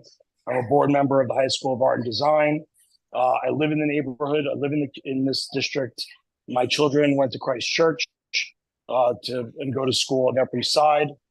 So my partner, who is a landlord at 119, has a tenant who was in default and asked me to assist. I apologize, I'm in a public place. Asked me to assist in finding a high-end retail store to fill that tenancy. So I approached two people who I know very well. One is my business partner, Kylie Monaghan, out of Molly, who is applying under the social equity candidacy. And one of the reasons that they asked us to apply is I agree with what a lot of people say. I think that the illegal stores are frankly a blight on the neighborhood. They are a problem for legitimate retail stores like the ones that we have operated in this community for over 14 years. And we take security extremely seriously, which is why we hired two attorneys that ran the narcotics division in New York City, in Manhattan, and in Brooklyn to ensure that security was paramount. And we understand a lot about security because we have a restaurant in the Hamptons that actually put into place an ID checking system that is now the model for all ID checking systems because of the chief of police in that township. Our goal here is to introduce, I introduced this to Kylie and then to another applicant who I thought would be an excellent candidate for the space, to bring a high-end dispensary that was designed by a high-end designer and consistent with the retail look and feel of this neighborhood. To that end, in this case, the designer would be George Dralios, who worked for years at Costas and Cadillos Architects, as well as just oversaw the 70 Pine landmark building renovation on behalf of Rose Associates. Any other questions that people would like to ask? Of course, we're happy to answer, but all of the concerns that I've heard people raise, let's say outside or inside the spectrum, are ones that I understand as a parent and active member of this community, as Kylie has been, and she's worked at Amali as my partner for 20 years, for 10 years. So we're hopeful that we consider our application and we remain open to any questions, unless our attorneys have anything else to say on the matter. That would be the extent of our discussion of the submission, to open a sort of Dunhill-esque store that people would see as an additive part to the neighborhood and retail. And certainly we care about it because it's right next to where we do business. So. And if I could, I just wanted to, my name is Richard Washington. I'm one of the co-founding partners of NYEC. Myself and my partner, Ryan Sakis, both of us started off in the Manhattan District Attorney's Office, working in the Office of Special Narcotics. We both had different careers before we started working in cannabis. I understand a lot of the things that everyone's been saying here. We are representing both Schoen and 17, as well as Hayground and Rose. Both of those are two entities that are seeking to enter into the cannabis space legally. I understand I've been listening throughout this meeting to a lot of the concerns that all of you have about just cannabis coming into the neighborhood, cannabis being sold to minors. Cannabis not being safe. One of the things I think that everyone on this, every voting member should keep in mind is that the way that these people are going about doing it, Kylie Monahan was showing in 17 and Sarah Lulo, they're trying to do it legitimate. The state system is set up in such a way that anyone who patronizes a legitimate licensed adult use retail dispensary can be certain that the product is safe, that the product is exactly what it is reflected to be. And based upon some of the things that Mr. Malios said to you, you can also be assured that the establishment is going to be something that people would want to be able to go into and would not be intimidated to go into to consume a product that has now become legal. Unlike Ms. Burgos's client, who you heard from earlier, who received the card, Showing in 17 and Hayground and Rose are both seeking to operate permissibly and lawfully pursuant to the application process. Both of them are aware that there's a possibility that neither of their applications will be accepted. Both of them are aware that there's a possibility that one of their applications would be accepted and that would cancel the other one out. But I think the most important thing is that both of them are professionals. Mr. Malios just spoke on behalf of Showing in 17. I believe we're going to probably speak about Hayground and Rose as well in a few moments. But I did want to assure you that one of the things that we are doing with the people that we're working with at various phases of the supply chain is to ensure that anyone that is working with us is distributing lawful cannabis in accordance with the laws of the state of New York as they have been sent down. And if there are any questions for myself or Mr. Malios, I'd be more than willing to answer any questions you may have. Yes, before I go to the members of the public, one is, how are you showing, since you have both applicants and applications, how are you showing control of the property or the premises for both applicants? As Mr. Malios mentioned, well, James, do you want to speak to that a bit? Yes, I can. So the regulations by the OCM actually specifically allow landlords to issue more than one executed lease to an applicant.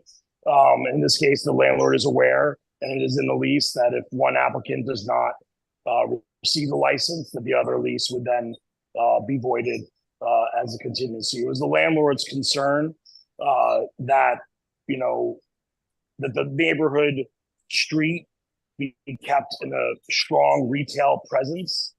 And they felt that the best chance to do that was to issue qualified leases to qualified applicants that cared about all the issues that this community board is bringing up. And they're very dear to us. We operate our livelihood. That's how I feed my kids on that street. Okay, thank you. I have a question, but I don't want to preempt, and I'm sure it'll come up. But if it doesn't, then I'll wait until everyone goes. First, members of the public. So I see Andrew Fine. So let's go to Andrew on this application.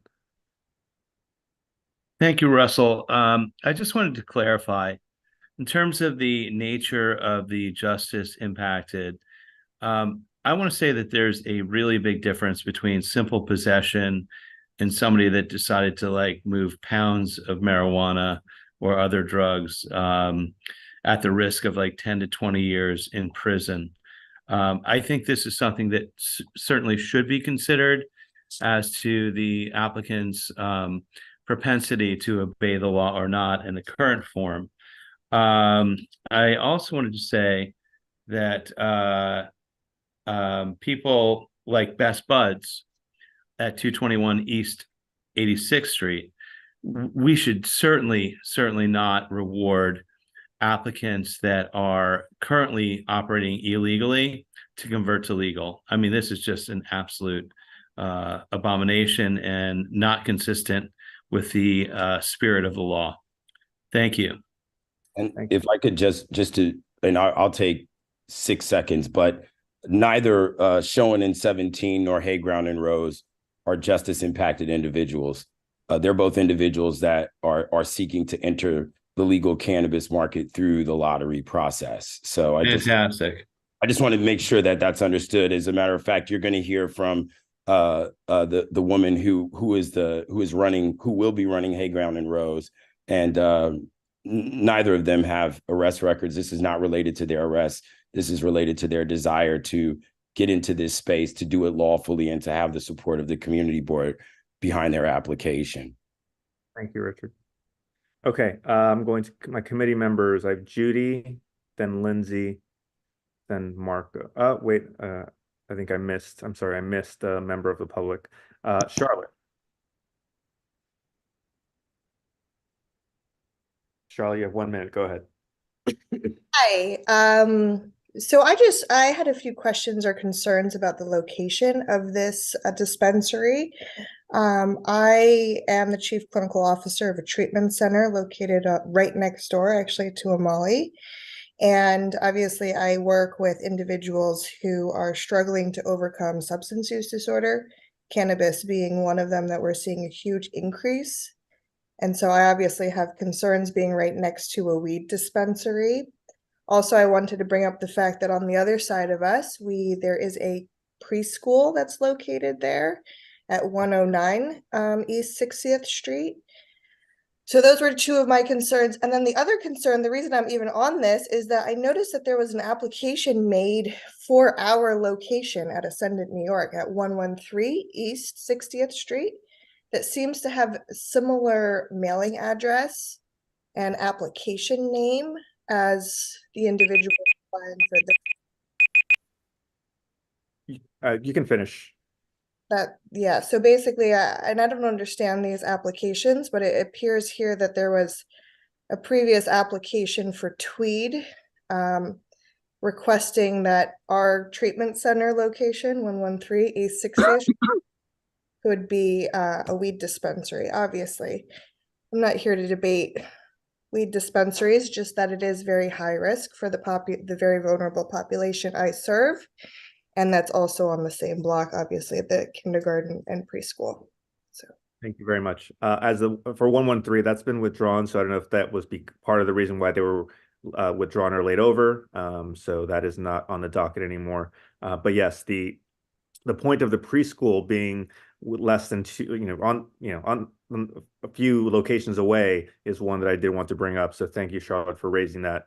If that wants to be addressed by Richard or James.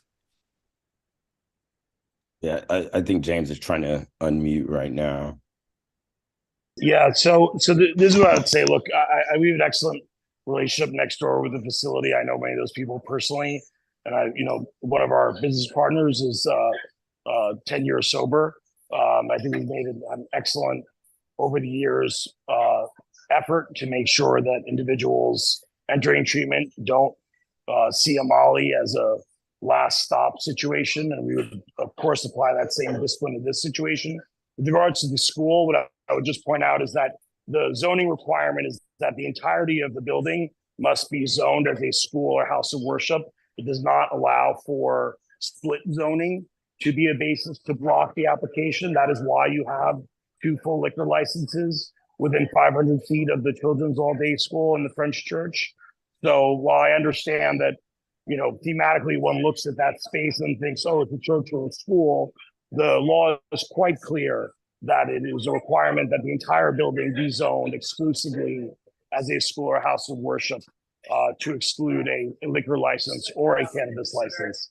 And as far as the rest of the concerns with people struggling with addiction, I think our behavior so far has been exemplary in that regard. And given that we have partners in the same situation, there's no one that cares more about it than us. To be honest, I have to see every parents in this neighborhood and customers every day.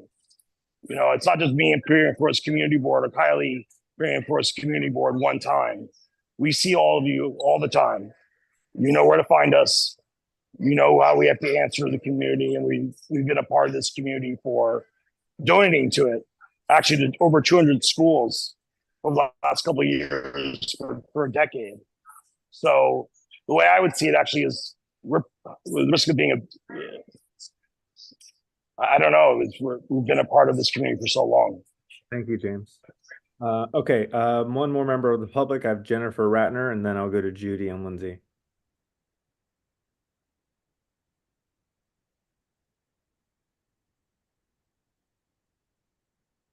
Thank you. So my question goes back to the original, the application before and this application as it regards to preschools. The people who did the due diligence on the board, and thank you for that, of mapping out all of the schools on 86th Street, for example, are International Preschool, which I understand is not the entire building, but that's arguable, and Cassidy's Place, and were those on the maps for that were looked at For the prior application? for any of these applications? Were all these preschools on the map? So yeah, so like for example, this one, the map and the lamp tool that we have does show these, but as James was explaining, that because it's not exclusive use under the strict letter of the OCM laws, that is, it would not be a disqualification basis for the purposes of the OCM. Well, I understand that, but just I'm bringing up also to the board, you know, all of these applications, because I didn't hear the preschools mentioned in the last one, and I'm not sure how many feet. And given that all of us were not given coming from the community, were not given legal and proper notification of this meeting, you know, there were no flyers, at least for the one on my block. I've gone over that with Robert all day today. I just want to make sure that this was appropriately mapped for all of these locations, that these preschools are on it. And I'm speaking now as a pediatrician. I mean, that's really, you know, the job of the community board, that in my view, I understand it's not the letter of the law, but it's quite a semantic distinction. If it's not a full building, if a school, a large school, doesn't have the opportunity to own an entire building, you know, an entire 20-story building, that it should still be considered as a building of sorts, because it's educating, you know, hundreds of children a day. It should, you know, I understand the letter of the law. So if yes. somebody could just answer whether those other preschools have been marked on the map. I think Robert was going to show the map, but yes, those are all things that at least I take into consideration for making my determination. You know, I think that the laws as set forth for the statewide basis did a poor job of taking into account the density of New York City and places like New York City and Manhattan. So I look at each application, you know, individually based on that. And here's Robert showing the. And Richard, I just want to make sure that's the correct address, right? 119 East 60th. That is correct. Yes. Yeah. So that's within 200 feet. And it's flagged for a. This is within 500 feet, and taking out liquor license applications. That is what is within that circle is within 500 feet. And you could make it 200 feet as well. Yes, great. Thank you for sharing that. So that is the exercise that's done for each application. Okay, Judy?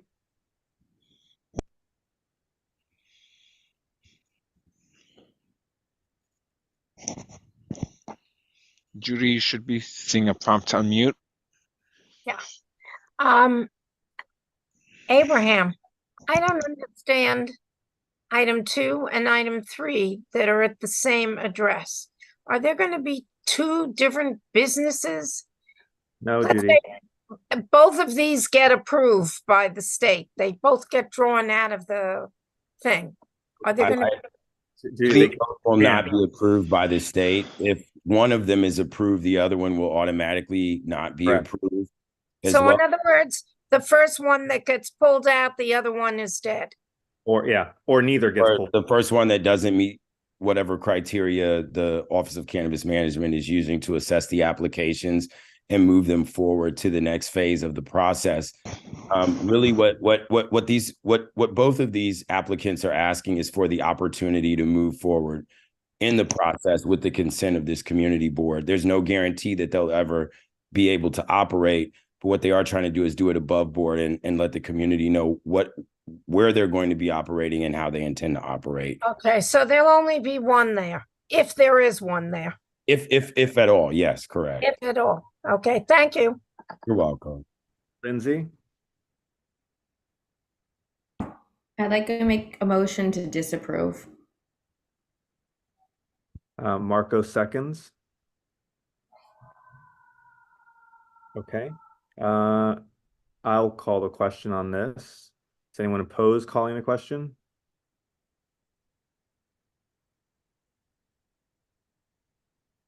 Okay, all hands down. All right, so we're gonna go to the roll. This is a motion to disapprove.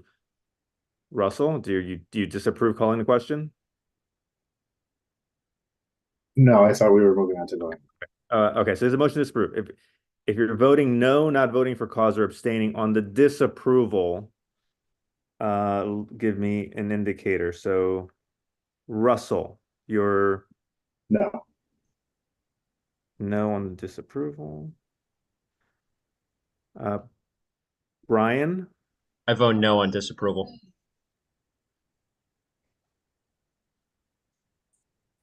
Okay. Anyone else? Okay, seeing none, then that goes down as a disapproval of 7 yes, 2 no. That's for item 2A on the shown. Then we go to Hayground and Rose, which are the same representatives and the same location. Do we have any? I invite motions, hands. Judy? I make a motion to disapprove. Okay, Marco seconds. Okay, I would call the question. Does anyone oppose calling the question? Okay. So this is a motion to disapprove. If anyone's voting no, not voting for cause, or abstaining on the motion to disapprove, please let me know. And Abraham, I just want to make sure that you know that the applicant is here too for Hayground and Rose. Okay, yes. Is that Sarah? Yep. Okay, Sarah, would you like to speak to your application? Sure. Hi. Well, thank you for the opportunity to meet with the community board. I know it's been a long evening for you. Just by way of introduction, my name is Sarah Lulo. I'm a lawyer. I work in the nonprofit law and development space, fostering the rule of law and inclusive economic development. I've been a lawyer for over 20 years, both here and in London, and work largely in Africa, Latin America, and North America as well. I am committed to developing a beautiful, high-end space where the community would be proud to have it. It would be a place where, very high quality products, beautiful packaging, for adults who want a safe, secure place to go to buy these as gifts, things as gifts, to enjoy a product that is legal in a safe and compliant environment in a setting that is really befitting of the beautiful Upper East Side neighborhood and 60th Street in particular. So that's just to give you a sense of the concept behind it and why I am excited to be before you and hopefully gain your support for Hayground and Rose to open a spot. So thank you. Thank you very much, Sarah. Judy. Call the question. Okay. Question has been called. So the original motion on this was to disapprove. So if anyone's voting no, not voting for cause on the disapproval, give me a indicator. Brian. Yeah, I'm going to vote no on disapproval. Again, I think we're talking about criteria that's not based on what the law in New York is. And I understand some of the concerns that are being raised. They're not illegitimate, but at the same time, they have been weighed. They have been considered by the legislature in the process we have as a state, and they lost in the marketplace of ideas. And I understand if people are unhappy about that, but that is how democracy functions. And I'm concerned that we're applying standards that have been considered and been rejected by the populace. Thank you, Brian. So do we have any other no's, not voting for cause, or abstaining on this disapproval?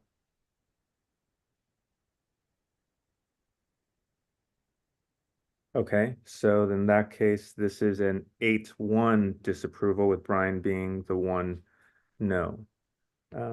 Okay, thank you all for your presentations and time this evening. We will now be moving on to the next agenda item, which is 2D. Do I have the representative for 799 Lexington?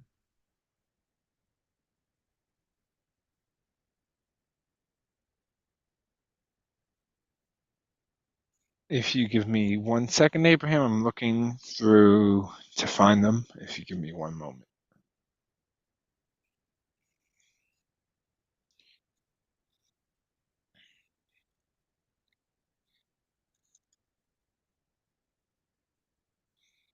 Just searching one thing.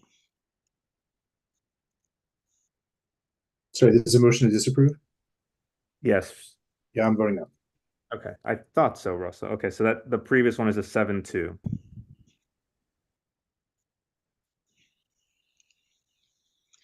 Abraham, I am not seeing them in the meeting as of right now, but they did submit their paperwork.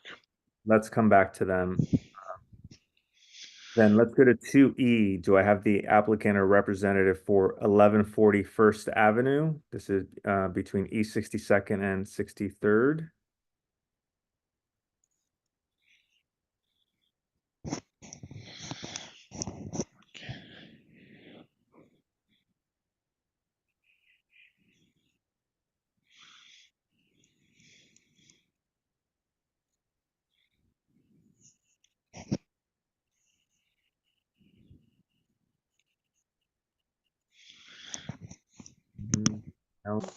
Bueller? I just sent them a prompt to unmute. That should be the applicant's representative, Neil Trivedi. Yes, hi. Hi. Which location is that? Yoga Express or Zion Enterprises? This is Zion Enterprises. Okay. So we have made an application on behalf of my client. The client's name is okay. There you go. My client's name is Rafiq. It's a convenience store that is being operated at 1140 First Avenue. My client has been operating the convenience store for a number of years. He has other locations in Manhattan, and he has various other convenience stores that he operates throughout New York City. He has a very good experience in handling retail businesses. Again, we already have an existing location. Again, like everybody else said, that we want to do the right way about making the application. He has suffered economically because of other illegitimate business owners, selling cannabis products with not proper permits and legally. So that's why we feel like we're making an application to get your community's support, as well as and then the hours of the operation will limit it to 9 to 9 p.m. and also close on Sunday. If anybody has any questions, my client is on the video as well. Thank you very much. Okay, I'm looking at the hands. I see Lindsay. Hi, thank you. Is the applicant the one who, do they currently run the smoke shop that's there in this address right now? Yeah, I believe so. 1140 First Avenue. Okay, thank you. Okay, Judy.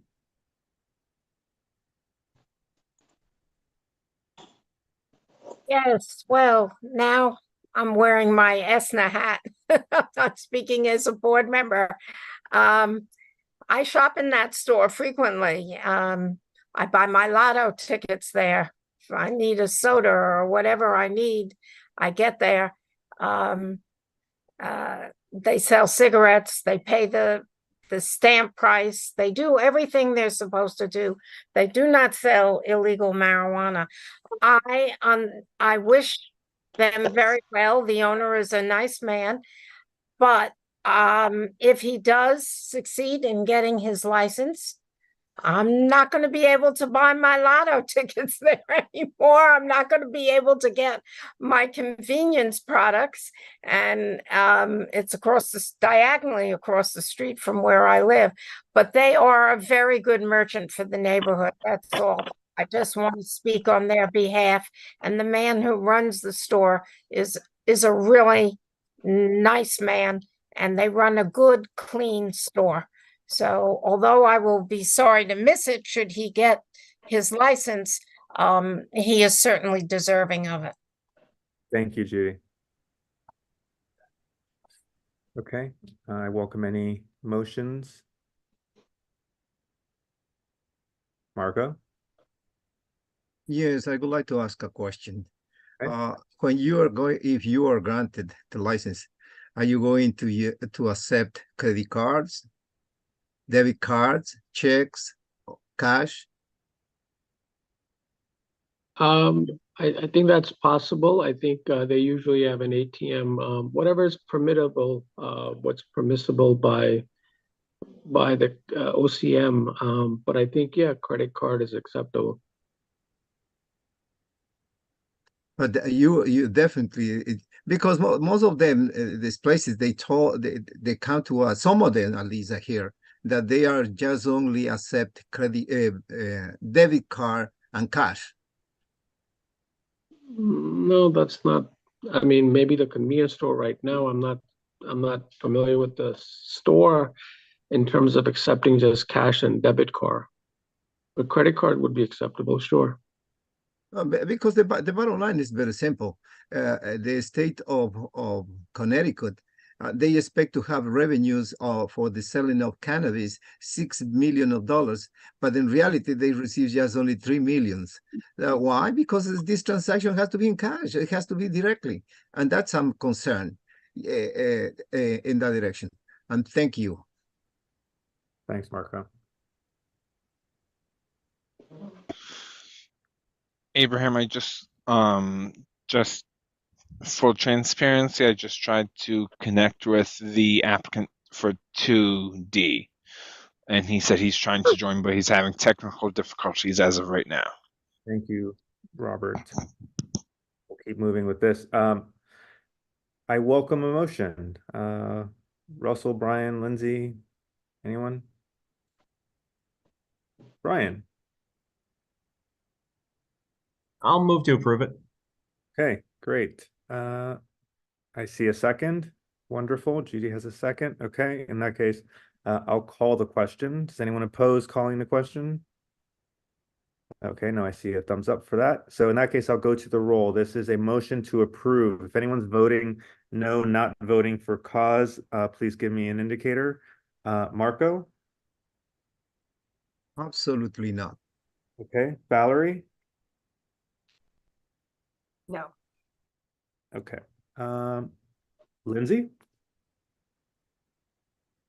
Abstain. Okay, and then Robin?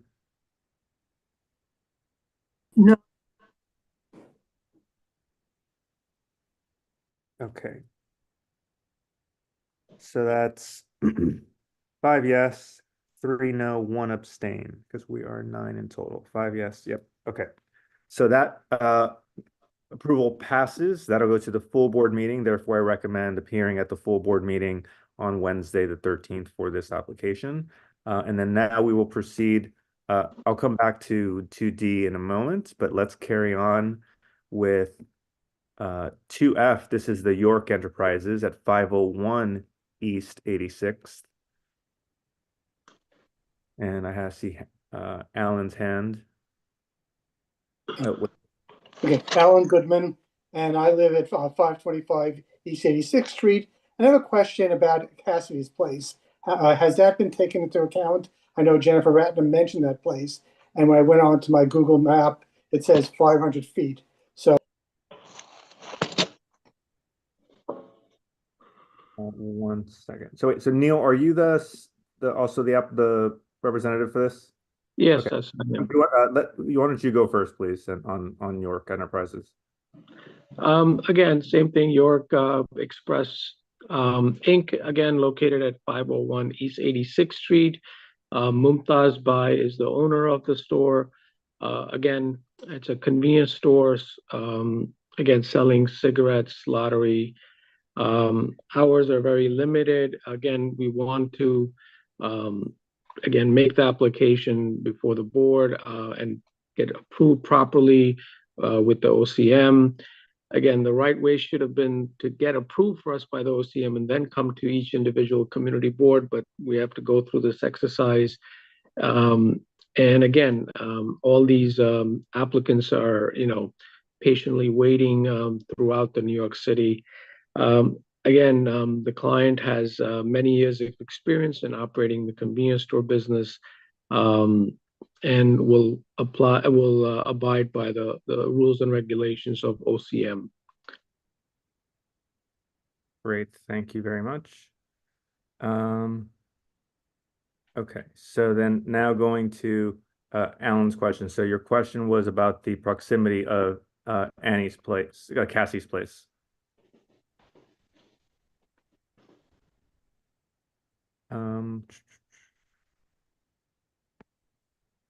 So when I pull up,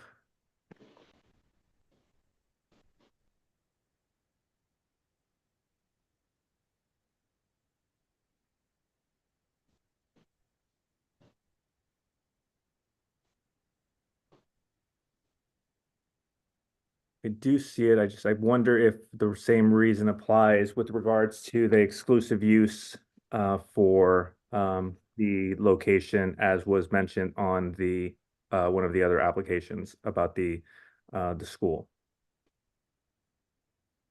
Okay, so I guess Jennifer on that same point.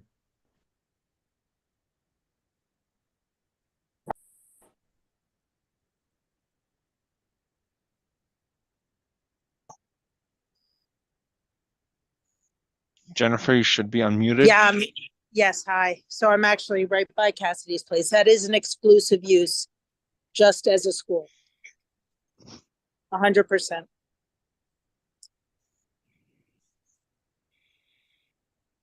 But that's not my only point. I have a lot of points that, as well, just in terms of this meeting, the people from this area, this block who are on tonight are only on because somebody noticed a ripped and torn sign on the northwest corner of 86th and York last night. There was no other posting of this on our block, not one sign. I went and checked, and not one on blocks, sort of parallel to it. And so, while everybody else has the advantage of having lawyers and having thought things out, we were really scrambling. Our building was good enough to notify other people on the block today about this. So that's one point where I just think this should be tabled at this point, this application, because there wasn't proper notice of this given to the very hyper local community. That's number one. Number two is the Cassidy's Place. If that is within the perimeter, that is a full building school. There's no question about that. That's not contestable. And I see my time is up, but there are many, many other schools in the neighborhood, and I'm hoping that the board takes all of those into account. This is the only route for school children from at least 3 schools to get to public transportation, to get to it. Thank you. Okay. I see Kavita. Hi, thank you. Kumar Dharmarajan, Kavitha's husband, live in 535 East 86th Street. few points. So one is totally agree with Cassidy's place. It's a preschool or pre-K. Seems like it's 500 feet about or less. But in addition to Cassidy's place, one block from there, within 1,000 feet, probably there's international preschools. As Ellen was saying, there are 3 other schools. There's 2 girls' schools, Brearley, Chapin, as well as a school, the Clark School for the deaf and other impaired children within a few blocks. There's Carl Schurz Park, right, which is less than 500 feet, where children play all the time. And so, yes, Cassie's place, just by letter of law, might be enough. But if we think this is on the border, there's so many places, and Asphalt Green is a few blocks north there, right? And children play there all the time. Yorkville Community School, which I hadn't considered, et cetera. So I would just say very high concentration of children in this area, and so we should be aware of that. Thank you. Michael Paredes. Very much.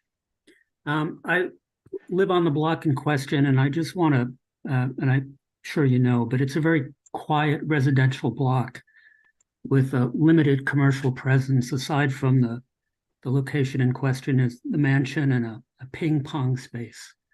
And I think that if you were to open this business at that location, it would fundamentally change the character of the block. I think that there are many quality of life issues, including noise, litter, loitering, and potentially an increase in property crime, which has been documented by a study at John Jay in relation to recreational marijuana sales. So thank you. Thank you. Next, I have Ben Owen Shalom.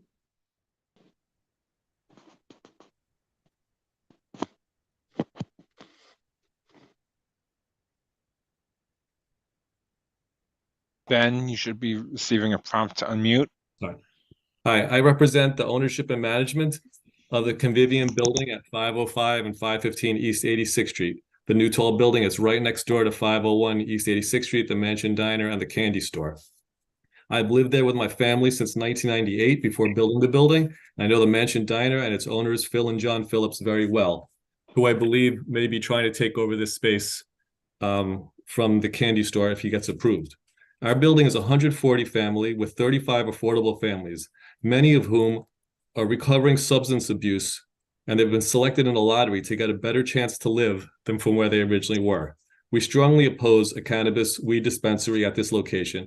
It is a block from Carl Schurz Park with a beautiful new children's playground and blocks away from several schools, like they've mentioned, the prep schools, Brearley, Spence, and Chapin. Also 40 feet away from the steps to the entrance is a new STEM school for after-school programs for children from 6 to 16 years old, and a ping pong center that's 10 feet from the side of the entrance of a future dispensary. These children should not be exposed to this dispensary. Thank you. Next, I have Nigel Francombe. Good evening, everybody. My name's Nigel Francombe. I live at 520 East 86th Street. I totally agree with the previous comments from both Michael and Ben. 501 East 86th Street is located between York and East End Avenue, which is a very, very quiet residential block.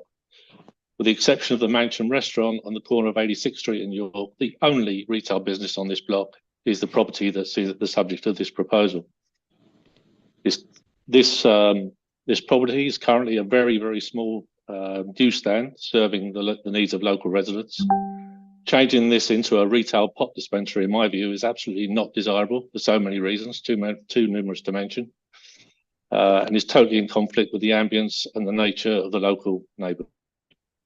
This is a quiet residential block on 86th Street, so a pot dispensary store has no place in being located here. So this proposal, in my view, I strongly oppose it. Thank you. Diane Provins.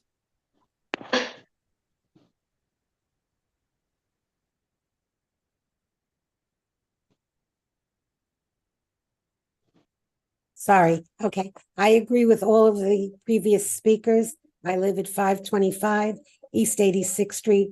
We received notice today from our building management that this meeting was taking place. The block is a residential block. There is no room for a dispensary on this block. That's not why we spent money to buy our co-ops and condominiums in this location. We wanted the peace and quiet. If we had wanted more noise, we would have bought west of 3rd Avenue. The block should remain with its residential character. And for all of the people who spoke earlier about doing this for the community, they're doing this to make money.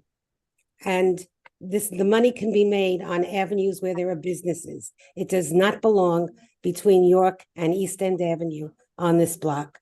I hope that the board sees that. Thank you. Thank you. Next, I have Philip Wagner.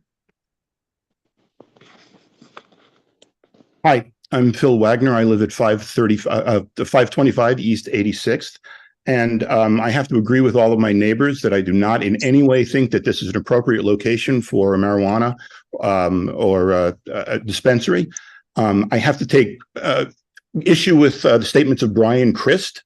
Although this location may not violate the law, it still may not be a good idea. And I urge all of you to vote against this for this location.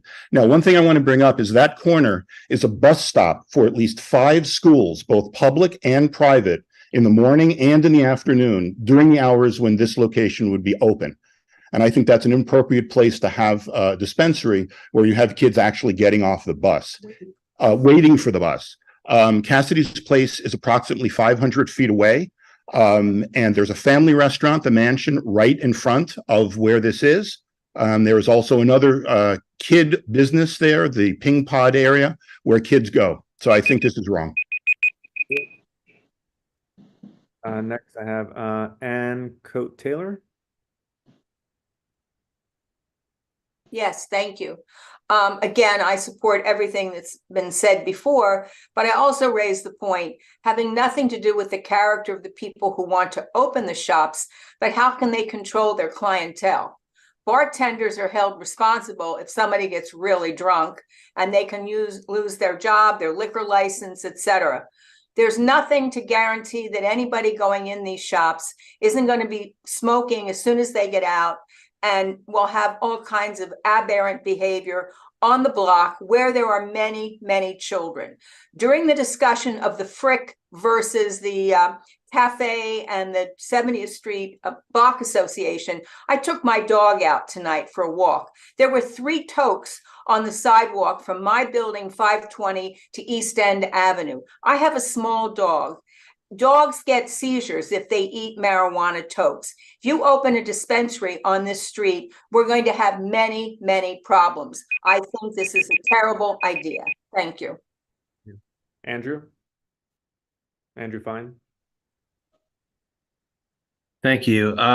As Vice President of the East 86th Street Association, I want to just chime in to say that this location, completely residential and completely inappropriate for a weed dispensary shop. It is the role of the community board as part of our democracy, which was mentioned earlier, to have an input and an impact on decisions for our community. And I think that to decide that the law overrides the will of the people here is completely inappropriate, and that this block should be spared from such nuisance as a weed dispensary on this residential block. Thank you. Yeah, Andrew. Philip Hahn.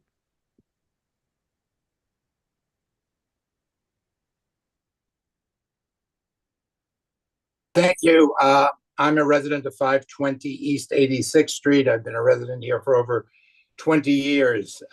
Echoing what my predecessor neighbors said, previous neighbors said, this is the wrong place to put a dispensary, which would basically is an outlet to sell marijuana for adult recreational use. It is a very quiet block, except for the convenience store. There is no commercial. There are children on this block to and fro all day. The park, the bus stop. There are even school buses that stop on 86th Street. and it is a bad idea. And there are more appropriate places. Thank you. Thank you very much. Travis Sluss.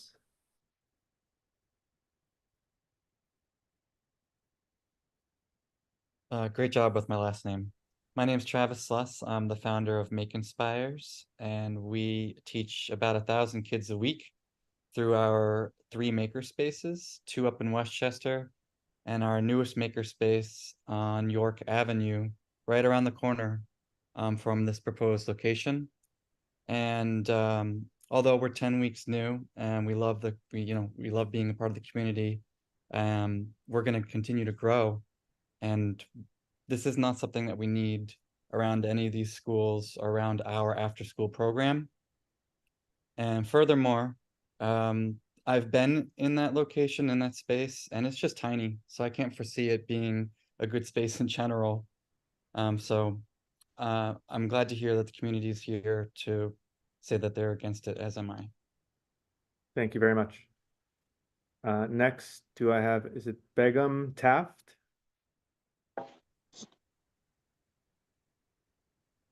Hi, good evening. I'm Begum Taft. I live across this convenience store, also with some of my neighbors, 520 East 86th Street. And I agree with all earlier comments. Aside from being close to many local schools, as mentioned before, and as a parent in one of the neighborhood schools, I know a large proportion of the students use the M86 bus on their commute home, and they walk right past the store. And then some of the Riverside schools, such as Fieldston, have yellow school buses picking up on 86 in York in the morning. And I know one of the lawyers had mentioned that was a consideration for the Buckley School bus pickup. The mention is also where a lot of students go for celebratory dinners and team dinners after practice. And then the park has many family-friendly events, such as the tree lighting ceremony, children's nature programs. And so this would be totally out of character and would destroy the feeling of this neighborhood. Thank you. Ariana Weiss.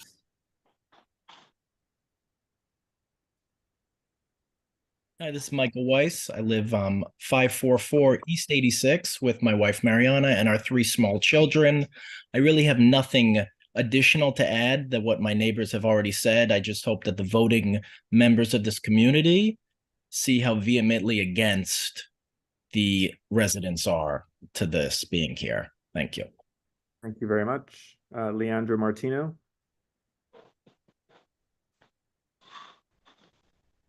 Hi, just to add more information about the school buses that stop at the very corner of this location.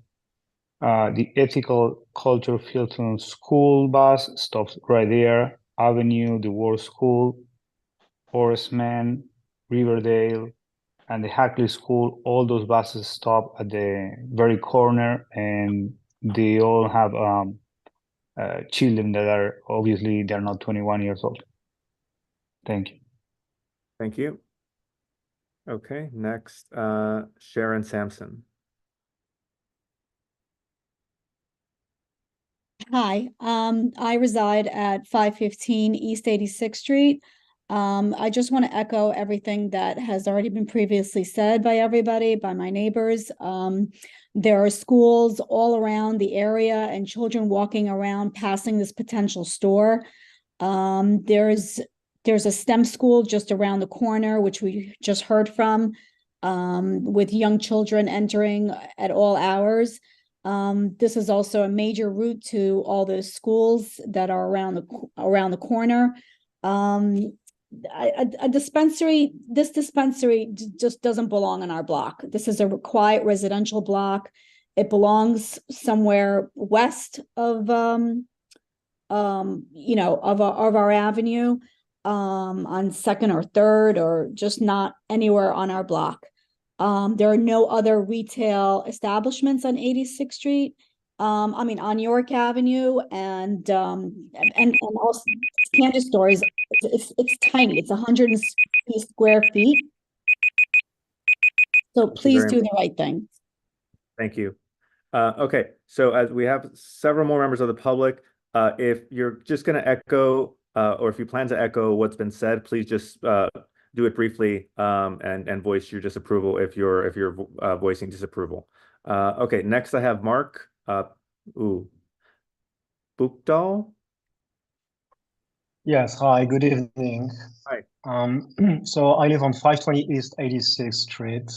I moved to this neighborhood a few years ago, and I'm trying to raise 3 children here. And the reason why I moved to this neighborhood is because it has great schools and it is very close to the Couch Park. In fact, 86th Street is the main path to access to the park. So I can only imagine what would be the effect of all these children trying to go to the park and going every day through this pot dispensary. I don't think that's what I want for my children, and I don't think that's what anyone in this neighborhood wants. Now, we talked about the mansion on a very different note. Some of you might be aware this has been chosen to be an iconic and historic decor for a very famous series called Only Murders. And I think this would be very funny if New York tourists realize that very close to this restaurant is opening a pot dispensary. Thank you. William Taft. Good evening. Also a resident of 520. I'll just, strongly urge the board to reject this application and particularly note the proximity to Carl Schurz Park. A ton of people have put their whole lives into improving that park over many, many years. This, I think that this application, if granted, could jeopardize a lot of the progress that's been made to make that a family-friendly and welcoming public space. Thank you very much. Jason Fertig. Again, seeing new hands, if it is to show support of disapproval, we understand. So let's keep our comments to brief. Hi, Jason Furtick from 520 East 86 as well. I'd echo all the comments from neighbors in the building and around the neighborhood. I guess I had one additional question about this. I don't know if there's any rules around the size parameters for these dispensaries and whether that store even fits that, and or if there's any connection between this store and the mansion as well. So I don't know if that's a question that can be answered by the applicants. But again, just in addition to that, I'd strongly oppose adding this dispensary to the neighborhood for all the aforementioned reasons. Thank you. As far as I'm aware, there's no size parameters with regards to locations for dispensaries. Okay, I see Peter Jakes. Yeah, let me just, I think it was Mr. Christ who said the legislature has dealt with this. Legislature must have provided some a thought to the fact that there are community boards who look at the unique characteristics of the community and look at the nature of the flow of children that run through this neighborhood, through the hall of schools and the asphalt green and Carl Schurz Park. Number one. Number two, it's been mentioned a couple of times. The question is, who is the actual applicant here? Because it defies logic that it could be actually the current manager of that store. And a question is, do you as a community board approve something with a clear understanding of who the applicant is?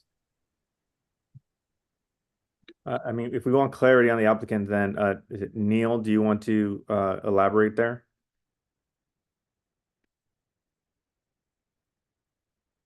It's a gentleman that's he's actually on the Zoom conference. You just have to unmute him so he can speak. What's his name? What's his name, Neil? Rafiq, Rafiq. Is he there?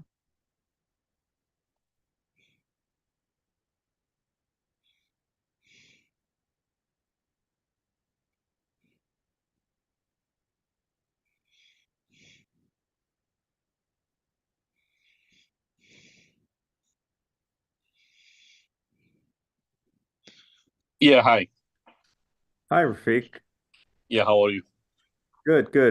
Do you want to tell us a little bit about yourself and the application for as was requested by the public? Yeah, actually, I'm there from last more than 20 years, 20 plus years in that location. And the business, what I'm doing, right, is very small space, doing candy, cigarette, soda. That's the minimum I can do it up there because I applied for the beer and it's very small space, which I cannot carry grocery or beer in there because of the size of the store. And because of the lot of illegal stores, I'm losing a lot of business because they are selling counterfeit cigarettes and other product which are related to my business too. So there was like the city is legalizing the marijuana. So I told let's try some other business so I can survive there and support my family. So thank you very much. Thank you for sharing that. Okay, I'm only taking the next three public comments, and then we're going to the committee members. So I have Jillian Z.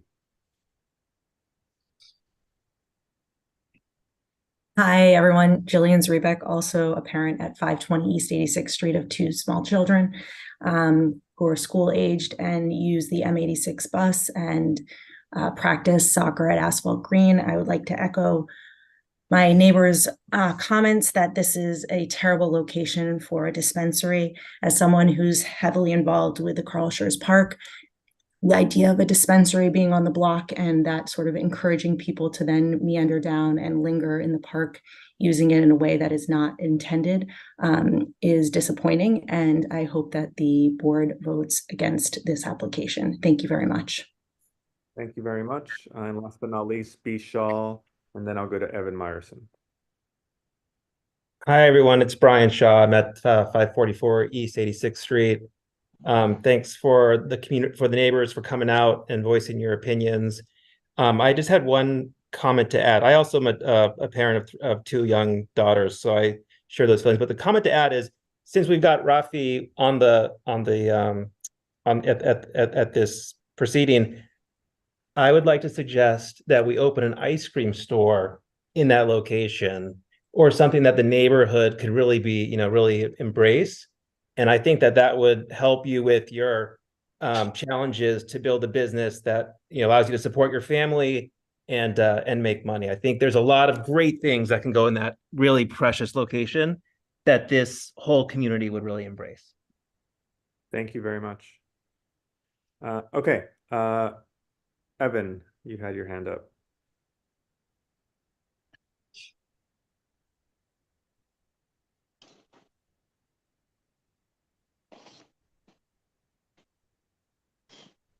Hey, thanks. I want to offer a motion to disapprove and just speak to it briefly. I see a second. Yep. Yeah, so I think, as most of my committee members know, I've been supportive of the vast majority of these applicants. I think we as a community board need to incentivize those applicants to do the right thing, follow the rules, provide us with clean and transparent applications, and we should generally reward those applicants.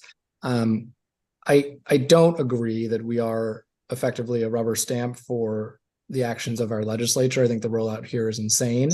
And I think we owe it to our community members, more than I think 50 of which showed up and waited 3 hours through this meeting to speak to this particular application, to think critically about these applicants. Not just did they follow the rules, but does this make sense in this area? I know that those analyses can be fraught. I know that those analyses can sometimes make people uncomfortable, but for all of the reasons that everyone has set forth for this applicant, it makes absolutely no sense on this heavily residential block, 1 block from Carl Schurz. It just doesn't. So I'm an emphatic no, and I hope someone calls the question next. Thanks. Yeah, thank you. I echo your statement. Marco. Thank you. I cannot call the question because I second the motion. The only thing I'm going to say is what the neighbors came and said is perfectly true. I know very well this block. I walk in this area very well, and the description is perfect. And the only thing I strongly support the neighborhood I strongly support that this application should be disapproved. Thank you. Okay, Judy? I have a question. Great. Question has been called. Does anyone oppose calling the question? I see, guess not. All right, we're gonna go to roll. There's a motion to disapprove. If anyone's voting no, not voting for cause, or abstaining on the disapproval, please give me an indicator. If you're against the disapproval. Once, twice. Okay, I'm seeing none. This is a unanimous disapproval, 9-0. So thank you very much, everyone that came out, and appreciate your time and comments, and you were heard. Okay, going back to item 2D, which I understand is Robert, we were able to get a hold of. Yep, he told me, Palak Patel, he told me that he was on the phone. So Palak, if you're on the phone, it is *9 to raise your hand. And this is 799 Lexington is the address on this one. And it's *6 to unmute Palak. Yes, I'm here. Hi. Tell us about yourself and the application. Basically, I've been in the business for the last 10 years. I have a couple of stores in downtown Manhattan. I have a couple of stores in Long Island. So I've been running good business since last 10 years. I have very good experience in retail stores. And when I do a dispensary here, I can provide more jobs to the community. Basically, the store itself is 2,000 square feet. It's a very square box. And we will only be doing a retail dispensary, and there'll be no in-house smoking, nothing like that. So people just come, buy, and they leave. That's it. Okay, thank you very much. Bye. Do I have any members of the public? If not, then I will invite committee members for questions, comments on this application.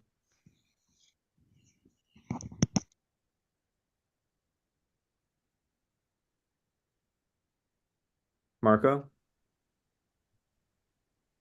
Thank you. I would like to put a motion. The motion is to disapprove as presented. If somebody second.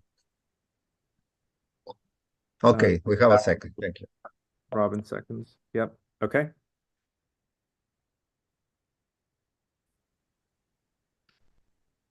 So I want to call the question.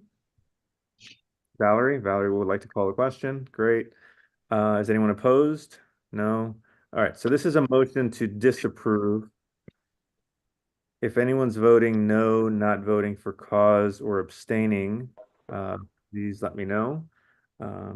Okay. Okay, Russell. No. Judy. No. Brian. No. Lindsay. No. Evan. No. And I am a no. So that does not pass. That's 3-6. Okay. Do we want to have a Russell substitute? Motion to approve. Okay, great. Judy? Second. Okay, Brian? I was going to second it. You want to call the question? Sure. Great. Okay, so now we're calling the question on the motion to approve. There's a motion to approve. If anyone's voting no, not voting for cause on the approval, give me an indicator. Marco? No. Valerie? No. Robin? No. Okay. The vote holds. That's a 6-3 approval. That'll go to the full board, so I recommend you appear at the full board for that vote. Thank you very much. Okay, we're almost done. The last items of business are 3A and B, which are provisional licenses. However, we have not had any, Robert, we've not had any contact or paperwork from the applicant, correct? Yep, 3A and 3B were both disapproved by the committee unanimously last month, and we invited them again. And they are no not, action is required for you there's no guys. action required. And they are not here tonight, correct? No. If you are here from this application, chat Robert, chat me, or raise your virtual hand. Okay. All right. So it's, well, I'll take some hands before, because I guess none, but Russell? Sorry, do we need a resolution on this or no? Oh, we No, you already have a resolution disapproving both of these applications. You have two resolutions approving.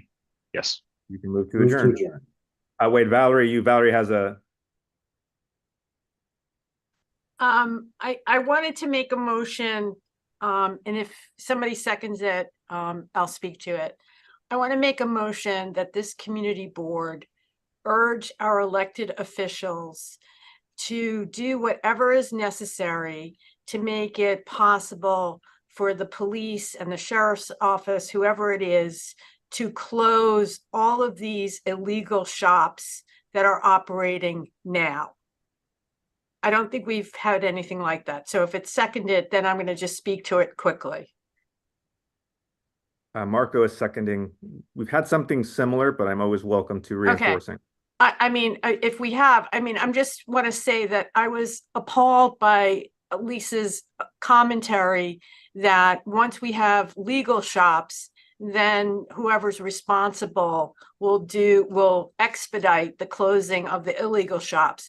Given the fact that, you know, we may not have more than 40 legal shops in New York, given all of the boundaries, et cetera, and the rules, I don't see how the legal shops will put out the illegal ones, and we should do whatever possible we can now to get rid of them. And in addition to that, as part of that enforcement, I would expect the elected officials to make the landlords responsible for the fact that they know that this illegal activity is happening and they are reaping the benefits of it by rent. So I don't want to speak anymore. I want to thank everyone for being so indulgent and being here tonight and listening to the community. But I think we should reinforce that we want enforcement and we want it now. I'm done. Thank you. Thanks, Valerie. Judy and Russell. Yeah, Valerie, can we add something to your resolution about, we get a lot of people coming on saying, oh, they know that there are stores selling illegal pot, or whatever, cannabis, whatever you want to call it. We should be encouraging them to call the local police station, who will get it to the right people, or if we have a number, of a committee or a group that we're supposed to call. There's a form at the end of every e-blast that we've sent for the last 3 months. Okay, maybe there's a form, but I think it's really good if we can say, when a person says, oh, I know the store on 65th Street is selling illegal weed, then call the phone number.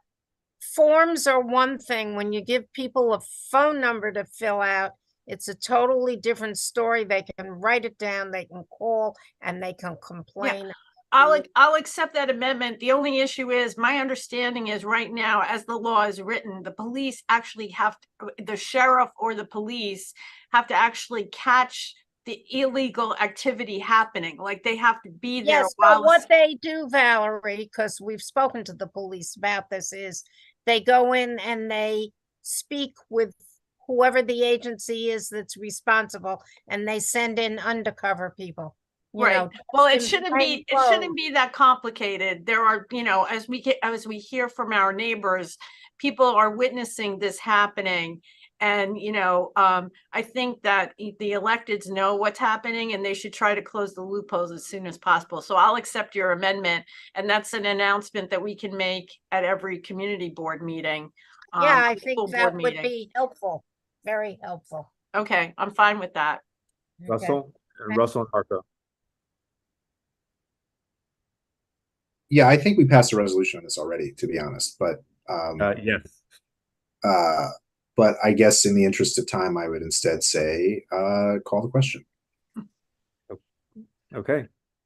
Marco, did you want to chime in real quick? Last call. Just second. That's it. Okay, great. Okay, great. It's been called. All right, let's call it all right. If anyone's voting no, not voting for cause or abstaining on the resolution by Valerie to seek expedited closing and do anything possible to close the illegal shops, including reach out to the elected officials to make landlords responsible and have a mechanism for faster reporting of the reporting and actioning of the closing of the shops. Okay, looks like it's going to be unanimous. 9-0. Thank you very much. Okay, any old business, new business? Motion to adjourn? Great, seconds. Okay, thank you, everyone. Long night. Appreciate you sticking.